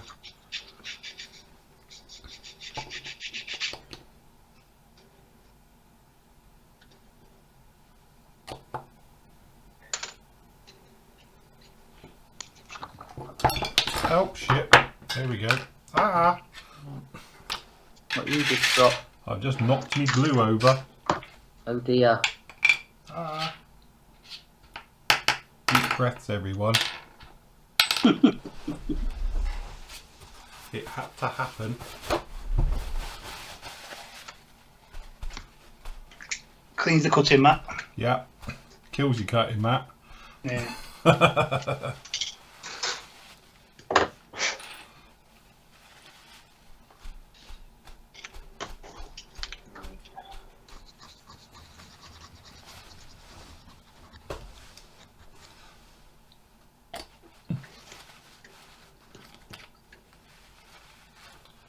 Deep breaths. God,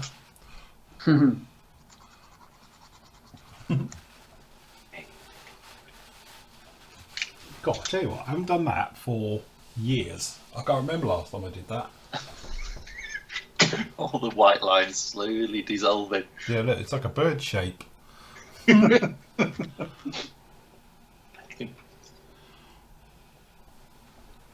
It's like Was it glue you got on your mouse or No, that was Mac. Covered my mouse in lacquer thinners, wasn't it? like a thin or something? Yeah, it melted me mouse. No.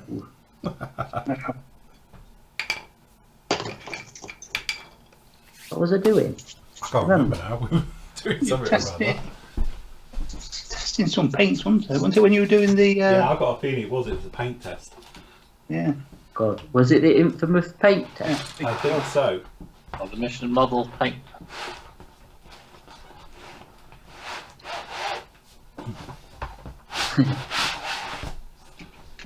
I can show you where I did it last time. It was on this one, look. That means you need a new cutting mat. Oh, I'd have to change over cutting mats. Well, this one's bulging up, look, if you can see it, but it's coming alive. So I'm going to have to change my cutting mat because this one's turned into the Quatermass experiment. So, hold on.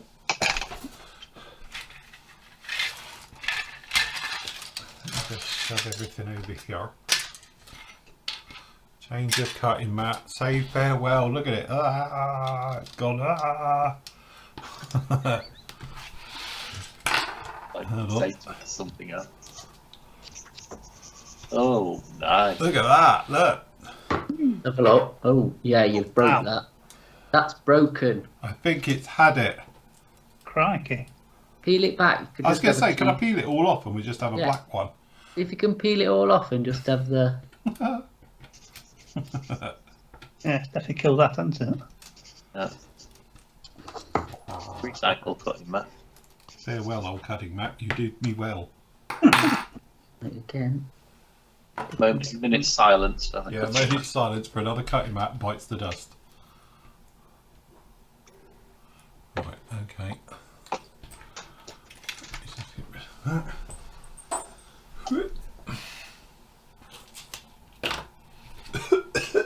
Stinks. Back in there. I'll change over to the decent one later on.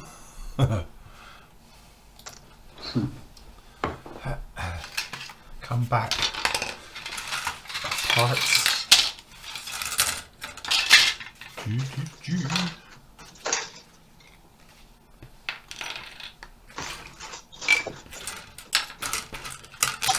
Right. Sorted.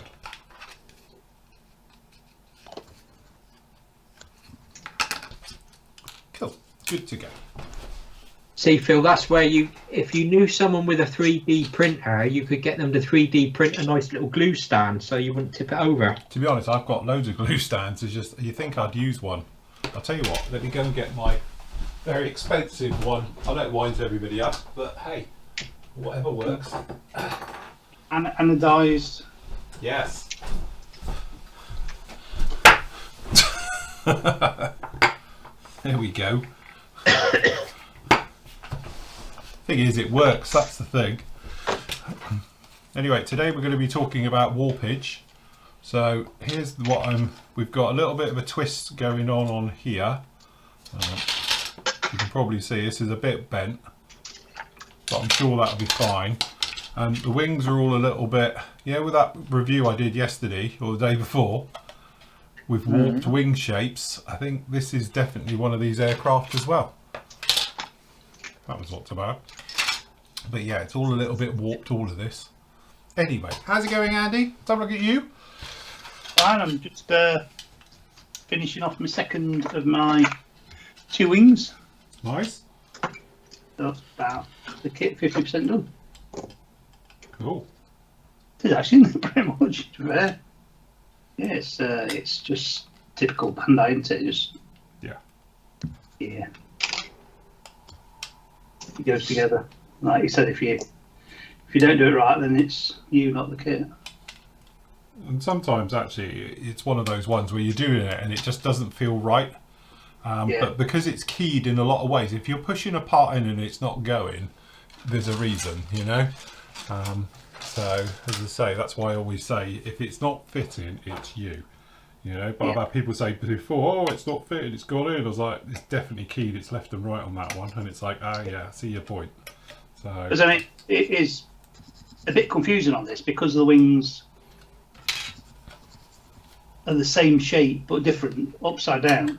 I was like trying to put one of these engine nacelle bits on, but I've got the wrong one for the wrong side. Yeah, they do. They are keyed as well, if I remember rightly, aren't they? Yeah, they are. Yeah. The actual locating pins are slightly different on them as well. One's got a locating pin, one's got like a locating tab. Yeah. I'm thinking, well, I'm looking at it thinking, well, I know I've got it right, but then obviously I hadn't got it right, but it wasn't right. So. Yeah. But that should just go in. Like that. So. All the way around.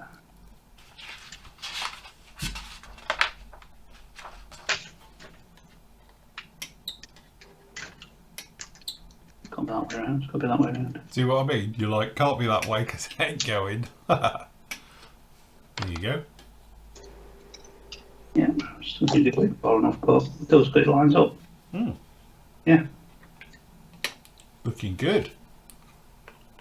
Yeah. Yeah, I've built a TIE fighter. Good, isn't it? Yeah, really good. Lovely. Very good. Yeah. Right. And John, how are you doing? Yeah, okay, like I say, it's the only problem with the kit is they're just cleaning up the tabs and the mould lines and that, but once you've done that, they fit together really well. So yeah, like I say, hopefully I'll get this together to get it in paint this weekend. Yep. Where are we? Matt? Yeah. Yeah. That doesn't sound confident. No. Nothing seems to fit. Oh. If I'm honest, I'm really... And this is just the engine, which probably won't even be seen, but yeah, it's very...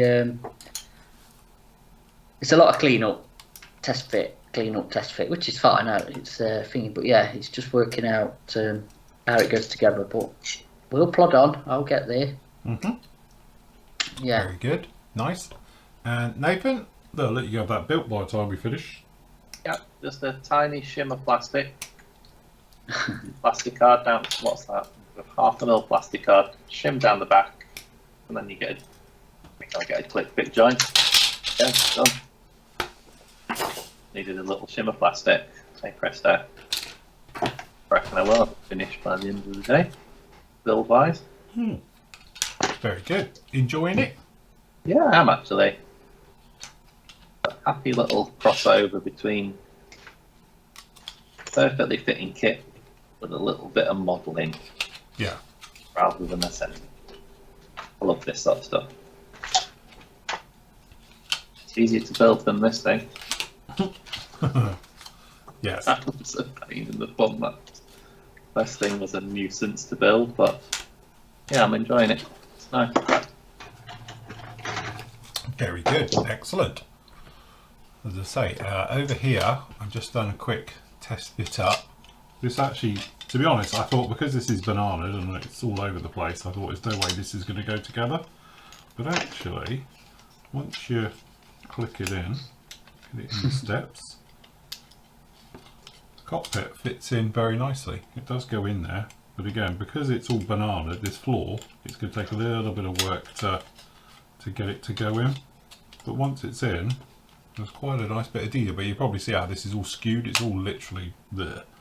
But yeah, generally I think it's all alright. But the cockpit's all good, so that's looking good. Got the other half as well. It's done. I've just put the main rudder together, and then I'm going to do the wings now, and we'll do the floats, so this lot can all be drying. And then what I'll do is obviously we'll get the insides painted up next time, and then we'll be banging it together and sealing it together. It's just that I've just got to work out which way these wingy bits go, because they've got the slices in them, but I think that's the other version, isn't it? I think that's the 415 has the blades on here, not these. It's just that there's no locating tabs on any of this. So you don't know which is top and bottom, left and right now. I've cut them off. You are going to be suffering from snow blindness this afternoon, though. Well, yeah, this is it. Get a headache.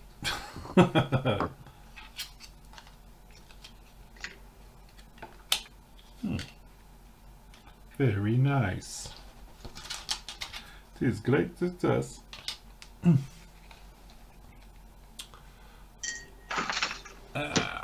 Right, how are we all doing in here? Right, let me catch up with some questions because there's tons of it.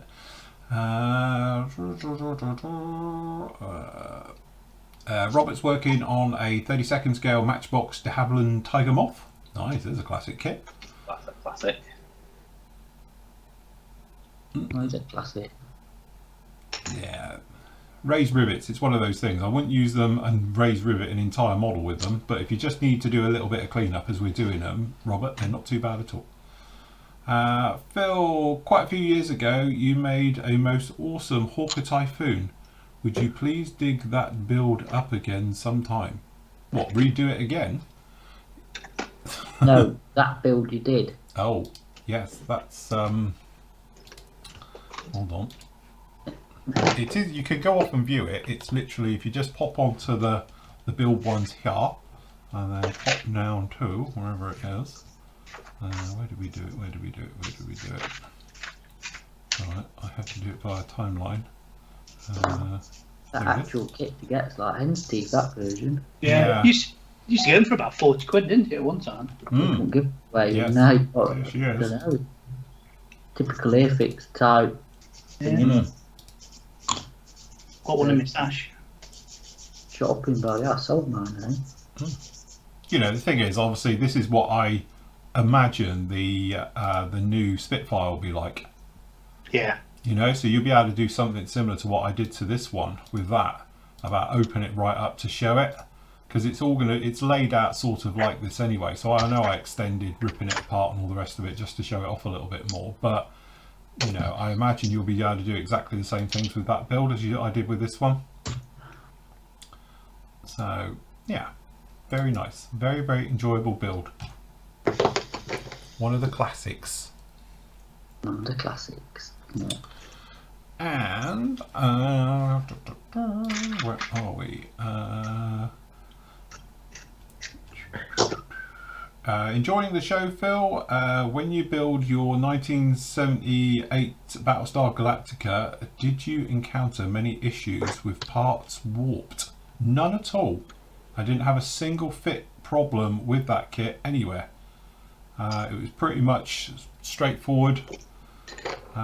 Again, the plastic is so thick, I can't imagine it warping, if that makes sense, because it's really heavy duty plastic they use.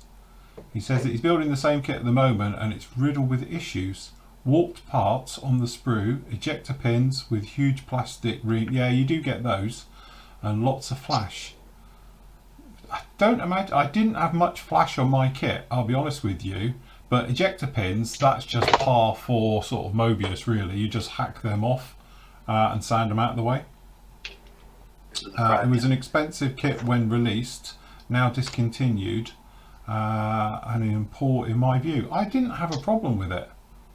Honestly, I thought it went together quite nicely. It was one of those ones where, you know, let me dig it out. There it is. You know, for this one, it was just a case of, you know, going through it. Yes, it's got these, I had flash around these parts here and all these different areas. You can see chunks of it lying off here. So we had huge big ejector things in here, but you can still see them. They're all over here. So you do need to take care of them and stuff like that. But general warpage problems wasn't really an issue. You know, but yeah, I'll say the only one bit was putting the legs in. I did have a small gap under him. I don't know if that's caused by warpage, but generally the rest of it was all okay. As you can see, filler wise, I just put a little bit of surfacer. There was nothing really in. We just put a bit of surfacer on the legs because we had a small little gaps around them, but the rest of it was all okay. See underneath, I don't think we even did anything. We've got a small gap in here, but I think it's supposed to. And then we just primed up and then went through the motions of it. So my problem was the decals. The decals were absolutely useless. So we ended up using a Sharpie. So yeah. Through with the wash, wash off, and then we just dry brushed with some grey. Went through the motions with her. But yeah, again, I think it was one of those ones that maybe I lucked out with it. Perhaps mine was an early pop. I don't know how old in the production run it was, because obviously the later they get, if it's a softer mould, shall we say, sometimes you get the flash problems. Sometimes you get a Friday afternoon one as well, where it's squiffy. So yeah, but sorry you've had a bad thing with it. I honestly didn't.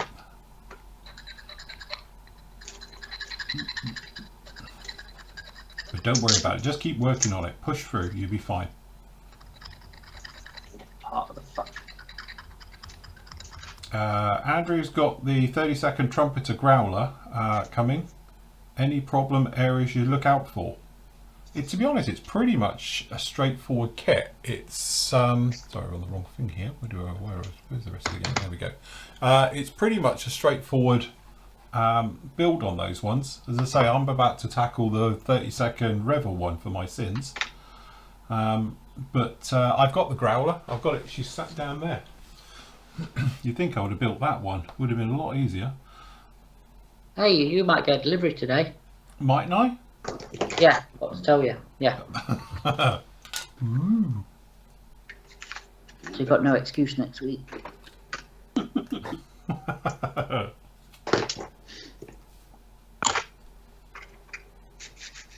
So let me just pop these together and then I'll get back to questions. Hold on.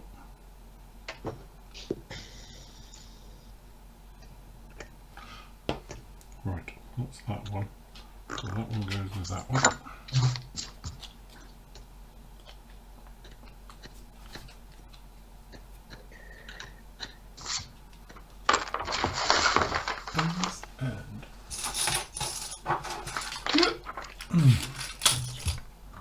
Put these together.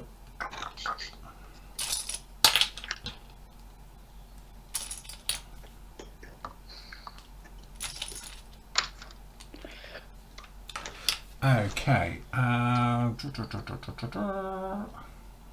Dean Shepherd says, good morning. First time watching one of your multi-builds.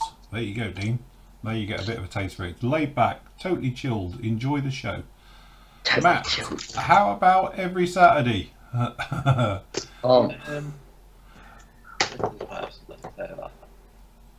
think that'll go down well with the I was family. going to say, I think my other half, she's working, so it's fine. I get off the hook, and apart from that, I get murdered.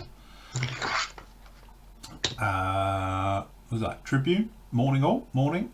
Steve says, is there any tips on painting barrels and wood for the BMR3M Russian mine clearer? Wood. Wood. What? buff and oil paints. Yeah, wood I do with oils and a sponge. A good base coat is Panzeracer's Old Wood. Mm-hmm. Is a nice colour. It's a grey brown, because wood's not brown, it goes sort of grey, doesn't it? Sort of a nice grey. And then oil paints. Definitely oil paints. I'd also texture it as well with a razor saw. Yeah, get your grain into it. Get some grain in it, so you've got, when you do your washes or your oil washes, it's got something to grip into and it'll bring out the detail. And then actually, I tell you what as well, dry brushing is actually a good technique for wood. Mm-hmm. Yeah. You can use buff or deck tag, can't you, in Tamiya range if you've got them. Yeah, yeah. Just look at real wood and you'll get a gist of colours. So it's like you said, then oils. But yeah, oils are. Yeah, I must admit, I do my wood with oils. I do mine slightly different. I tend to use, was it Tamiya deck or whatever it's called, deck tan? Yeah. Really light.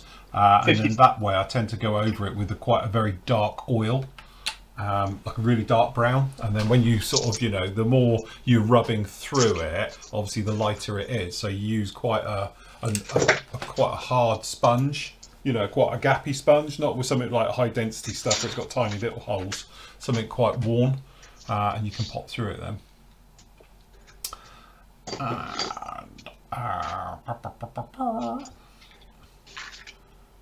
Where are we?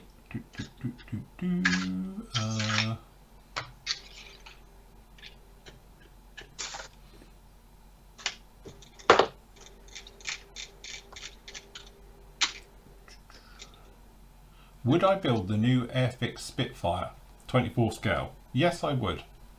Yes, The Lone Wolf, I think it is great. I can't fault it at all. The more I look at it, actually, the more you think that's really nice. They've done a nice job on that. Are So we all building it in the summer when it comes out? yeah, that's it. It'd be a group build. So, I think it's pretty good value for money as well. oh, but it's Greeblies, then it is it Scandinavian one. Yeah. Oh god, did the Spitfire 9s get operated in Scandinavia? We're just gonna have to do a special spin-off.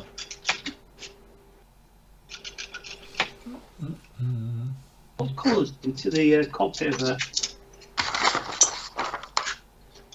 Sorry? What colours the cockpit of an X-wing? Is it black? RLM 66. This after the Battle of Britain. An X-wing. What? Get a picture of Luke Skywalker up in his X-wing and see what colour it is. Do you know what? I behind. can't remember which colour I did mine. I got a feeling it's black.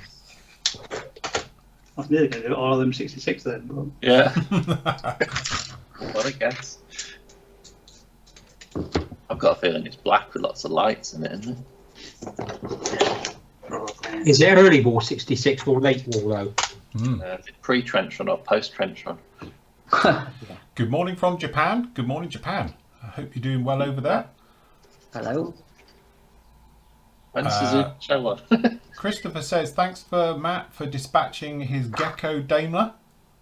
You must be busy with the house move and it arrived this morning.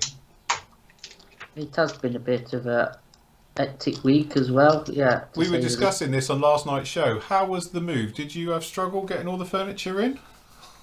No, that wasn't the problem. Keeping warm at the minute is a bit of a problem. But, yeah, I'm sure that will be sorted.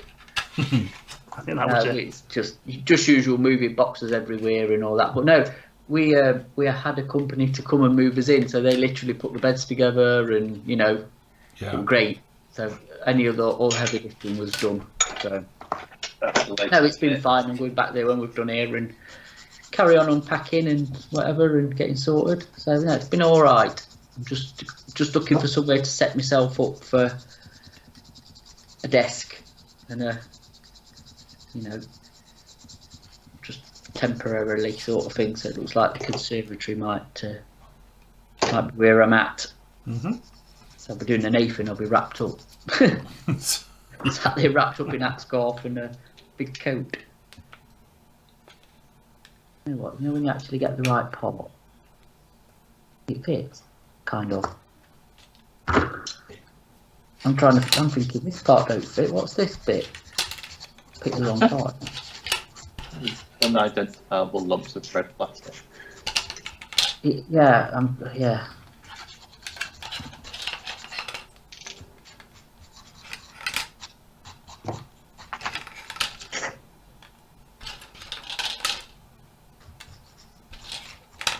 I think AMT kits are, once you've built it, you get to know the quirks, Yeah. I think is the word.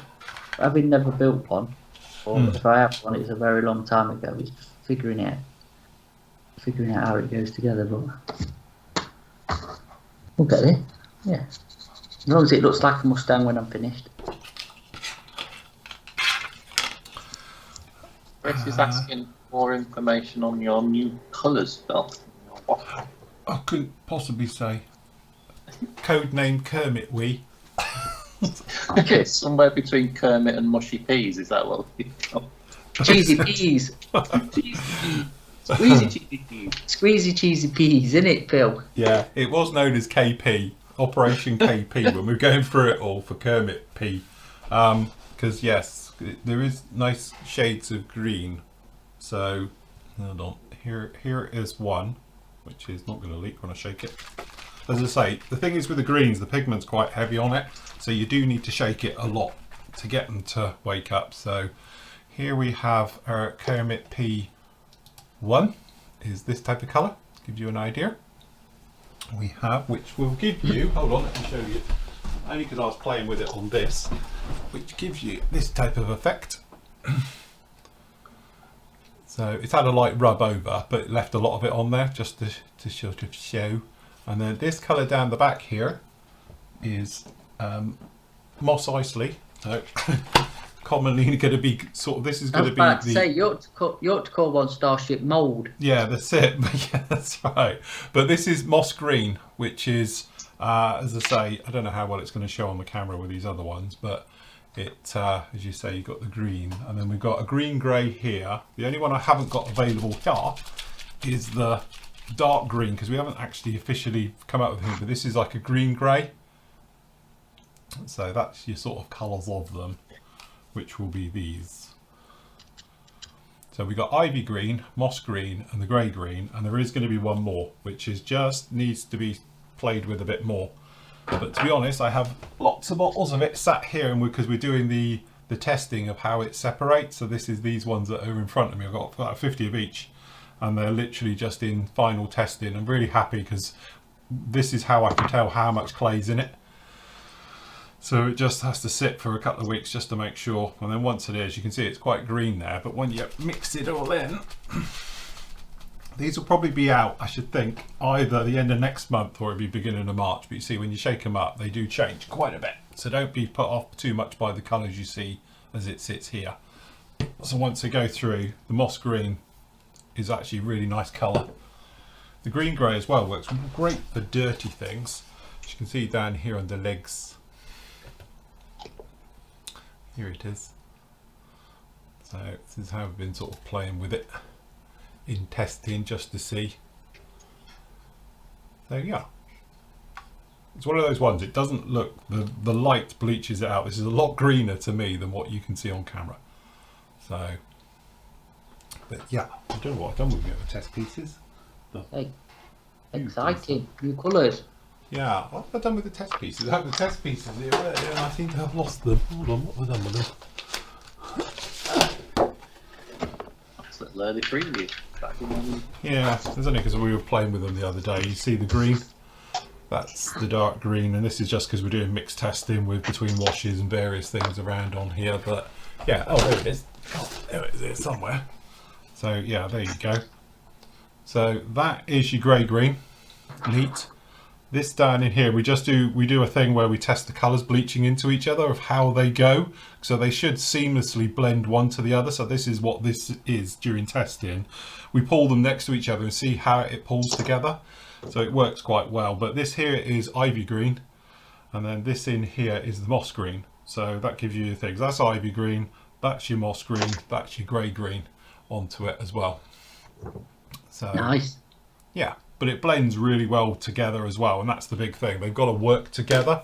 There's no point having one that doesn't go into the other one. But just got to do some final bits and pieces before I'm happy. So, but we are basically there. Then we'll go into mass production and we'll be ready to go. You excited? Yeah. Do a wood green, W1A. Very good. Yeah, our first colour releases we've done in quite a few years now. Because Grime was the last one we released, which was a few years ago now. I say that's not on a bit in Tick Grime. Yeah.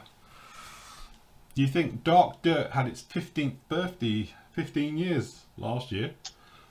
We did. It was the 15th anniversary of the washes last year. So when we had the two colours of Dark Dirt and Light Dirt. Yeah. Wow, geez.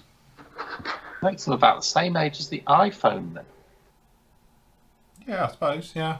Yeah, it's 15 years in September last year it was, so it'll be 16 years September since we launched it.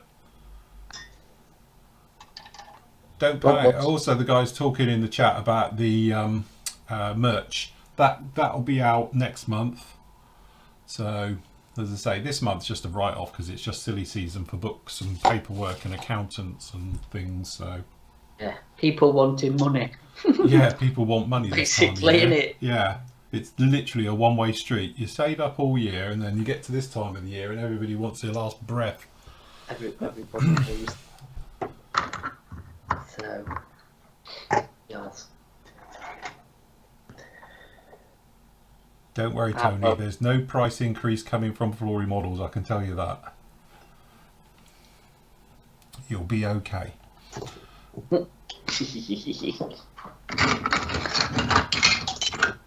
Time, it's midday already. I know. I was going to say we're up to time already. We're in overtime there, everyone. Don't forget to like if you want us to carry on.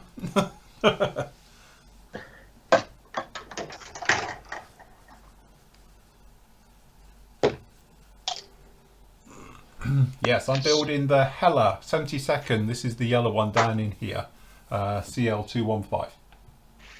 Scream if you want more. Yeah, scream if you want. Look at that, it's just jumped from 20 whatever to 41.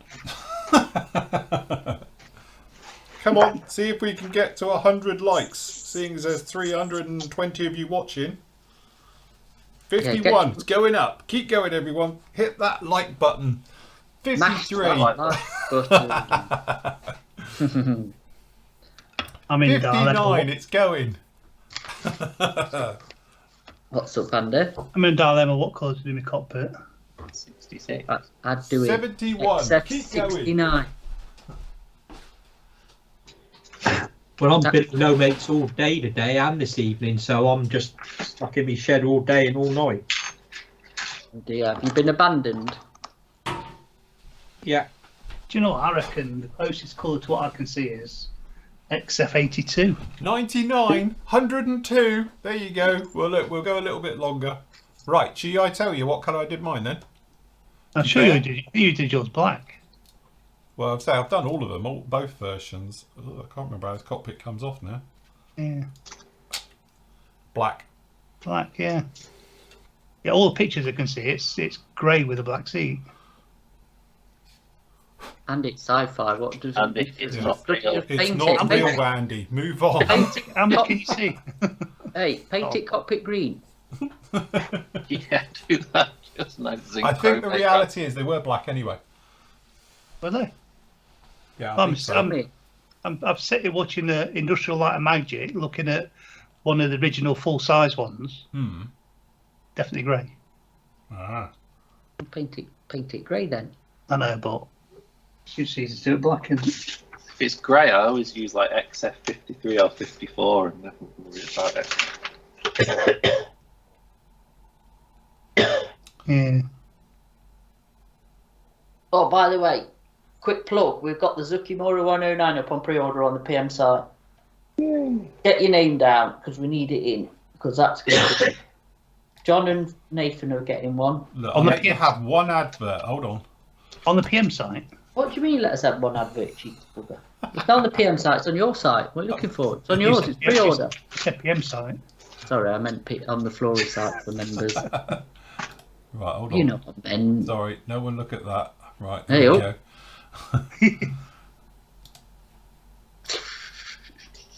It's alright, I'll edit that out. It's in the tiz now. There, Oh, that's wrong a hurricane. Sorry, I thought it'd be the first one. Oh, I tell you what, I haven't done. I haven't bloody pinned it. He Oh, hadn't pinned Jesus, it. that'd be about 8 miles back here because you pin everything. It'll be down the bottom. Oh, it'll be the last one, won't it? There, Yeah. look. Shall I pin it for you? Please, thank you. Very Pin it. common. Indeed. Pin it on the front page. There we go. So there it is. That G14. Does it come with the chap? Yeah, Yes, you it get the comes, man. with, it comes with the dapper chap. Who's the chap. 55 millimeters tall, Is that it? What, in real life? apparently. I wonder how we reached the rudder pedals. Yeah. Yeah, it'd have stilts on. I must admit, I'll be having Look one at of that. I'd be tempted to build its like that. Skeleton, You know, yeah. like this. It's good value for money, that. Hmm. We'll talk about this more on Wednesday. So this is it, Phil. Take it off. That's Right. it. We're done. That's Advert it. finished. There Get your we names go. down. And then Wednesday's PM show, we will be discussing that in detail. Mm-hmm. Got the one. Like micro detail, we'll be discussing it in.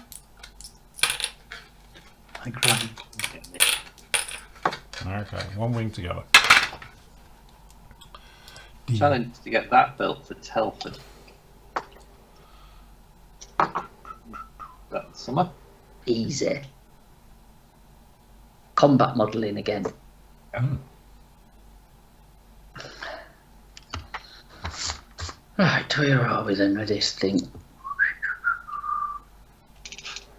Any recommendations on an airbrush starter kit? Ooh, that's a minefield.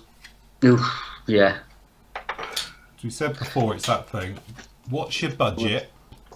What's your expectation, as in what you're building and what you're going to be doing with it? Is really how it works. So it's one of those things, like I said before, we've all got personal choices for airbrushes, which we've spoken about a million times before, to be honest. And it's one of those things where if you've got, say, 300 quid, you can get yourself a really nice airbrush, a good airbrush that I use all the time, for instance, and a reliable compressor and a few bits and pieces, and you're good to go. That's all you'll ever need. If you want to do it on a lesser budget, then there's going to be compromises. So it's one of those sort of minefield areas, isn't it? I think James has just come up with the best idea ever for your new wash. What's that? Chuck it over his X-Wing for a dagger ball. Yeah, that's it. Coming out the That's good. swamp. That's it. Yeah. Swamp green. Swamp green. Well, I've already done all the labelling and all the rest of it's already been done for 3 of them. It's just the 4th one which is just having a little bit more playtime, just to make sure we're happy with it. Have you got a name for it? No, because obviously Can't you put it up as a competition on the side? competition. All right, okay. So competition on site wins a free bottle of it. For it's a very, very dark green. It's not Oh. bad. It's here. Some might say it's almost like a Starship filthy colour. I thought we made a name up for that. Didn't we have Starship Grime or something, or Starship something? Didn't we Yeah, have? can't Or really go with grime. 'Cause we've already got Spaceship grime. something. I don't know. Flory Filth, was that what it Glory was? filth is what we said. Yeah, There we got to have That's it. something different entirely, isn't it? pure Flory filth. Filth. Google that on. Yeah, be careful where you put that in Google. Yeah. Got people Googling grinder and all sorts today, haven't we? So, Hey, what about we've got we've got have you seen Kenny's thing? Yeah, that's it. Yes, we could have that. That's brilliant. Well, we just could call it Kermit P. You could have you could have Kermit, Yoda. Who else? Yeah, we Who could else have was lots of green? P. Who else was green on TV? What about Jabba? You've got an Amazon delivery coming today, Matt. Which of your 3 addresses have you got that coming to? The mother-in-law's. Oh, the safe one. 4th one. The Then. safe one, the one that works when somebody's in. It just popped up on my screen. Extra. Shrek Green. There's one, Phil. What's that? Ogre Green. Ogre Green. Oh, Yeah. God, we sound like the Games Workshop.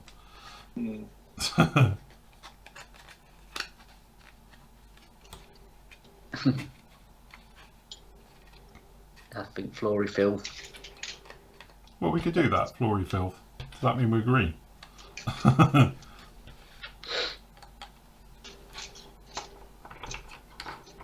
not letting my goddamn nippers anywhere near these ethics.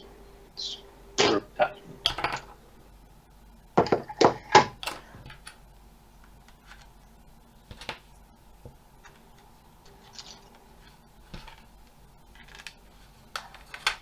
Look, we've got 130 likes. Hey, Hulk man. Green. We'll probably get copyrighted for using that. Green.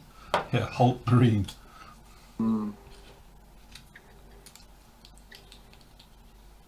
Or a Marvel suing us.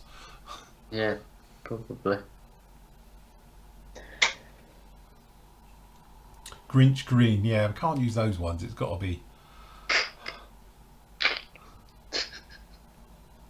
Yeah, spell filth, Hey. PH.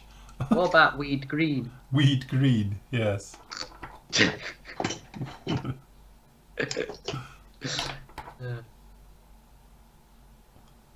God, I'll tell you what, certainly used a lot of glue today. Yeah. Can I have another bottle, please? Yeah. Do you reckon a Harrier looks better with the gun packs on or the little rake? No, gun packs. Stick Gun. maidens on it. Yeah, definitely gun packs. No gun packs. No, it needs the gun packs. Looks a lot No. meaner with them on. No, no gun packs allowed. And work out gun packs hide their sink marks. No, they don't. Damn it. That used to be one doing the Hasegawa 48th one. If you do it with the gun packs on, it hides the nasty gaps. Yeah, there's a couple of these. It's I'm not knocking this kit, but it needs a little tiny bit of work to get it right.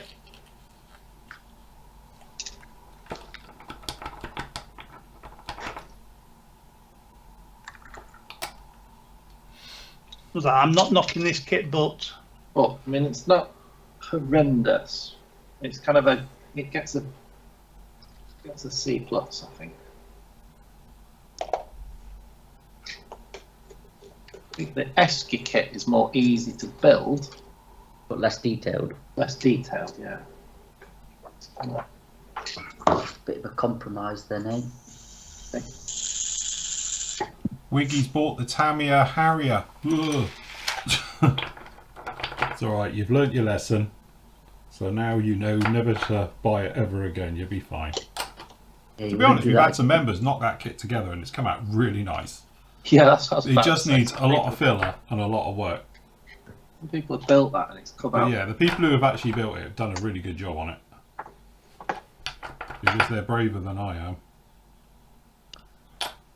Yeah, we saw one guy at the helicopter museum show once, wasn't it? And he'd done that one, and I think he'd hand painted it. Yeah, It was really mint. nice job. Because I think when's the next Saturday show? It's going to be a fair few weeks. I can screw do these. Okay. Sigma. David says, hi, new to modelling. Nothing, not a lot of instant glue being used. What is a good brand? Is Glue. very thin extension applicator. Right, okay, so I think you mean like this thing with the needle on. This is a Contactia glue, it's weld action glue. Again, so basically it melts both sides of the plastic, welding them together with this stuff. So Contactia glues are absolutely great for that. And then obviously your other glue is your extra thin types, as you've seen, which eat cutting mats. This stuff is literally just like water, which is probably the best thing that ever happened to modelling. Yep. So you can brush it on the outside. If you've been watching us put a lot of these together, you'll notice we just brush it on the out. You don't put it on first, then put the parts together. The only time I do that is on really big areas, because this stuff dries extremely quickly. So if you was to be trying to brush it on, like when I did the wings down in here, by the time you've got to the other side, the first side's dry. So it goes off almost instantly. So you either have to layer it up and put loads on, but it's easier to use a slower setting glue like a Contactia glue with the needle, because it's quite precise where you place it. So it's those. Super glue though, still use it for filler as well, and all the rest of it. So if you've got small little tiny jobs, or if you've got a problem where it keeps pulling apart, you can tack it in place. So I use it like tack welding. So if I've got, and I might have to use it in here to be honest, is to make sure it goes in the right areas, is just use a spot of super glue, push it on, that does it, and then come back in afterwards with the normal glue. Just so if you've got like a warped surface, it just holds it in place for getting two halves together. So the chances are, when I put this floor in, because it's completely bent and out of shape and all the rest of it, I will have to come in, I think, with a little bit of drop here or there and everywhere to get this in. Otherwise I'll never get the two halves together, because it will just keep popping out. So again, they all have their place into it. So super glue is really, really good if you're doing quick stuff and you just want to pop it together. But the weld action glues with the slower setting stuff, you know, like when I did this bit down in here on this one, it was fine. You could hold it together and you just brush it on the outside. It soaks between the two parts and then welds them together. But again, if you're doing wings and giant stuff, it just goes off way too quick. But you might have seen me do the old touch technique. So what I do is I hold the part, if I come in here and show. So even though I've used the Contactia one, you might still have some small gaps. So I hold it upside down, over downwards, and then I load up the brush and tap it from the underside and then draw it along. So what happens is the capillary action zips it and sucks it up between the joints.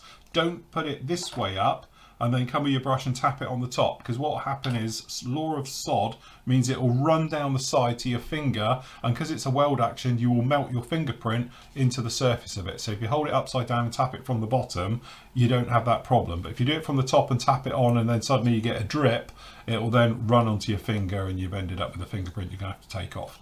So that's it. But really it's just that thing. Thicker, big areas, I always use a Contactia glue, you know, just from a speed point of view. And it does give a really very, very strong, you know, weld. Thin glues like this, they're great. But if you have to do lots of sanding, what can happen sometimes is that it will actually sand through the glue layer and then it can open up. So if you've ever had a thing where you've had two fuselage halves together, and then, you know, if you're coming on with something like this especially, and you've got the halves together and then you start sanding it, and then say this one will be fun, you can probably see it's got some bit warpage in here, so this bit down the back's going to need pushing in. You know, you can sand it and then it will just pop open, and that's because the glue didn't go all the way through. So by using a thick glue on here, you're guaranteed that you're going to weld the lot together and you won't get any seam split. So yes, no, that doesn't want to go, but yeah. And that's it. Any more advice for glues, guys? No, I think you've covered it with all that. To be honest, I think we've covered the glue. Cool. Nearly chuck the glass in the bin. Not going to work, is it? So with the applicator as well, with this one, you can either stick a thin little bit of wire down it to keep it clear, but the easiest way is a lighter. So if you just burn the end, what happens is you get a lovely little flame. And it's a quick 2-second job and your glue will flow no problem at all. So you just hit the end of it with a lighter or a flame. There you go, look. Hold on, let me show you Matt. Where is he? Which one's he on? Hold on, I've lost him. Crikey, test him to be on the last one. There you go, Matt's going to do it now. There you go, look. So all you do is just, I've actually just done it, and it's just, but you'll see a little flame shoot out the end. Yeah. And it's clear then. And you're clear, you can just go for it then.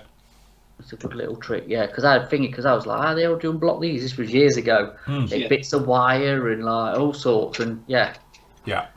And yeah, bit of fire. Good thinking. A little bit of heat goes a long way for it. It's a really quick and straightforward job with it. I love these. I think these should be using them now. I mean, two sizes. Yeah, if you're doing small stuff, you can get away with using just normal glues, but you know, the extra thins. But bigger stuff, you need a slower setting glue. And Contact You, I think, is the best one that's out there. I've been I don't using mind the Tamiya white top. Hmm. Yeah, I could have used these on the wings for this, but I just ended up with the white top. Trouble is with the white top, it's not a weld action fully No, No. it's because not. it's a resin-based glue. So it will hold the parts together no problem, but it won't weld them together. And sometimes welding is just the best fit. You don't have I've to worry been really about it daft popping. today. I've been using that to sort of tack it into place, and that after it. Hmm. We've been using 2 glues where you've been using 1. Yeah. I'll tell you what, that white top glue as well, it works great as a micro filler.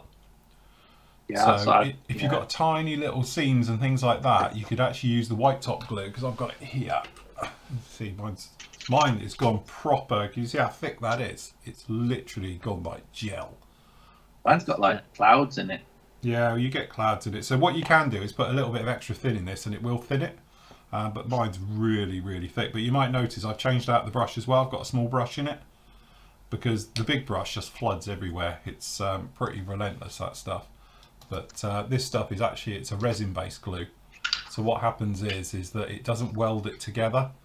But this has got really, really thick. I need a new one actually, I'm pretty low on it. But you say you can use it as like a micro filler, and you can sand it within sort of half an hour to an hour, and you're good to go. So it's great for doing little jobs. I'm amazed they don't put the little brush on from the factory. Yeah, I know. For some reason they Yeah, put it's the rubbish, stupid giant brush onto it, and it just floods everywhere. Yeah, It's a massive brush, like.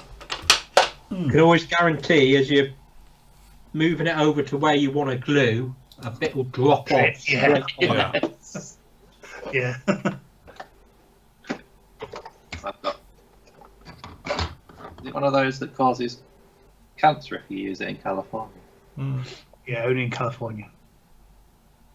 One of the guys in the YouTube chat is asking what's the best Sherman to build. He's looking at the Tamiya one. That's a good kit.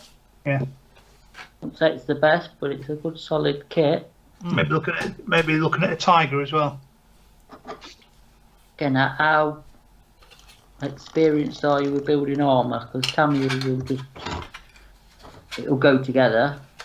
You know what I mean? Like Tamiya does. But if you want something a bit more, and again, there's a lot of versions of Sherman, so it's like, which one do you want to build? The Tamiya Sherman's quite a newish one, isn't it?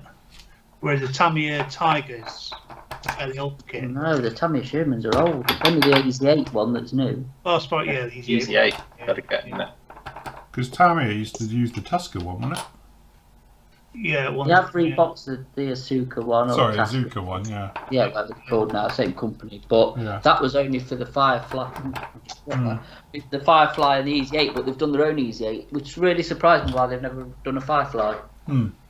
They might do, but yeah. Isn't They've got a the 48 Spez- Firefly, but The 48 Sherman Tamiya Sherman's brilliant. yeah, What about the Spezster one for just a cheap and cheerful one? the Festa one will be good. There's obviously I'm building this Dragon one, but it's only because I've had it for ages. We seem to have a glut of Shermans last year, didn't we, and the year before? I mean, Highfield do one. Yeah. Again, it depends what version of Sherman you want. I think, like I say, the ones that really think were the Asuka ones, which, depending on where you are in the world, depends on the availability, if you know what I mean. Yeah. 48 Tamiya ones are brilliant. Again, aren't the Rifled ones all late ones? Yeah, they like Easy 8s and stuff as well, Yeah. yeah. One of the early ones. The Suka's like the best. Yeah. They were the benchmark Asuka ones. So, yeah.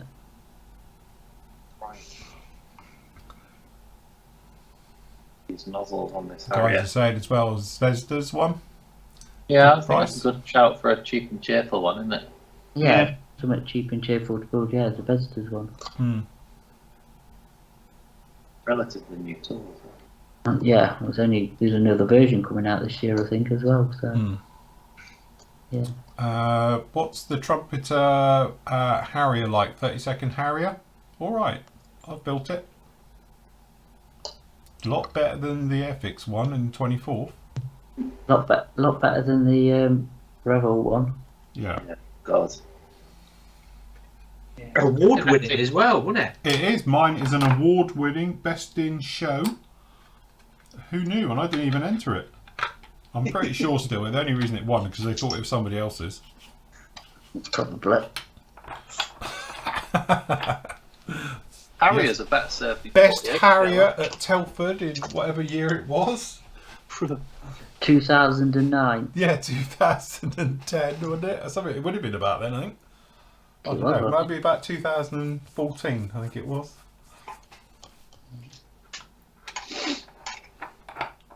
It's the only time there's ever been one Harrier at Telford. Yeah.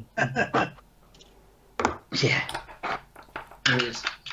Right, boys, I am going to have to shoot, I'm afraid, if you're a lot of stopping on, because I've got things to No, we're unpack. going to have to make a move as well. So, Time for cheese on toast. yes. Lunch in time. Yeah. But that's been Plus that, pleasurable. Chris is off to bed. Yeah, Chris is off to bed, yeah. So, right. So anyway, my helikit's coming together very nicely. It's going to be actually, I think, a lot of fun working on this. You know, again, they've thought about it. I'll give them that. So one of the big seams is hidden by the engine, which is a nice touch. So, yes. Should be Yeah. good. I'm getting there with my V8. Right, hold on. Let's come over and see. Yep.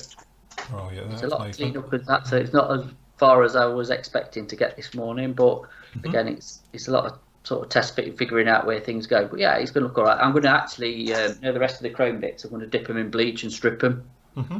If I'd have actually thought about this yesterday before I did another thing and moved it, I would have done it before, because I don't like these chrome plated, and to be honest with you, they're not the best anyway. I'd rather paint my own. So yeah, I'm going to strip these off with a bit of bleach, and then I'm going to just start to rescribe the panel lines, which is always a good idea on these older car kits, just to deepen up the door apertures and obviously the boot. So Yeah.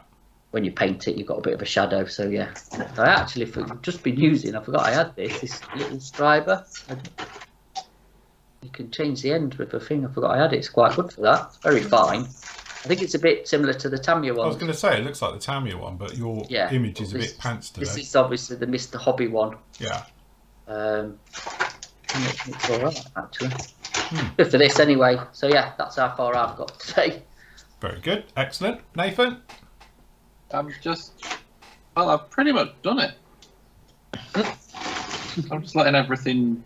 I've done some sprue go for some sink marks, but just letting everything dry, and then it's get all the joints tidied up. It's looking pretty funky. The nozzles are awful, so I might go aftermarket for these. This is a join right down the middle that John was talking about. It's just, yeah.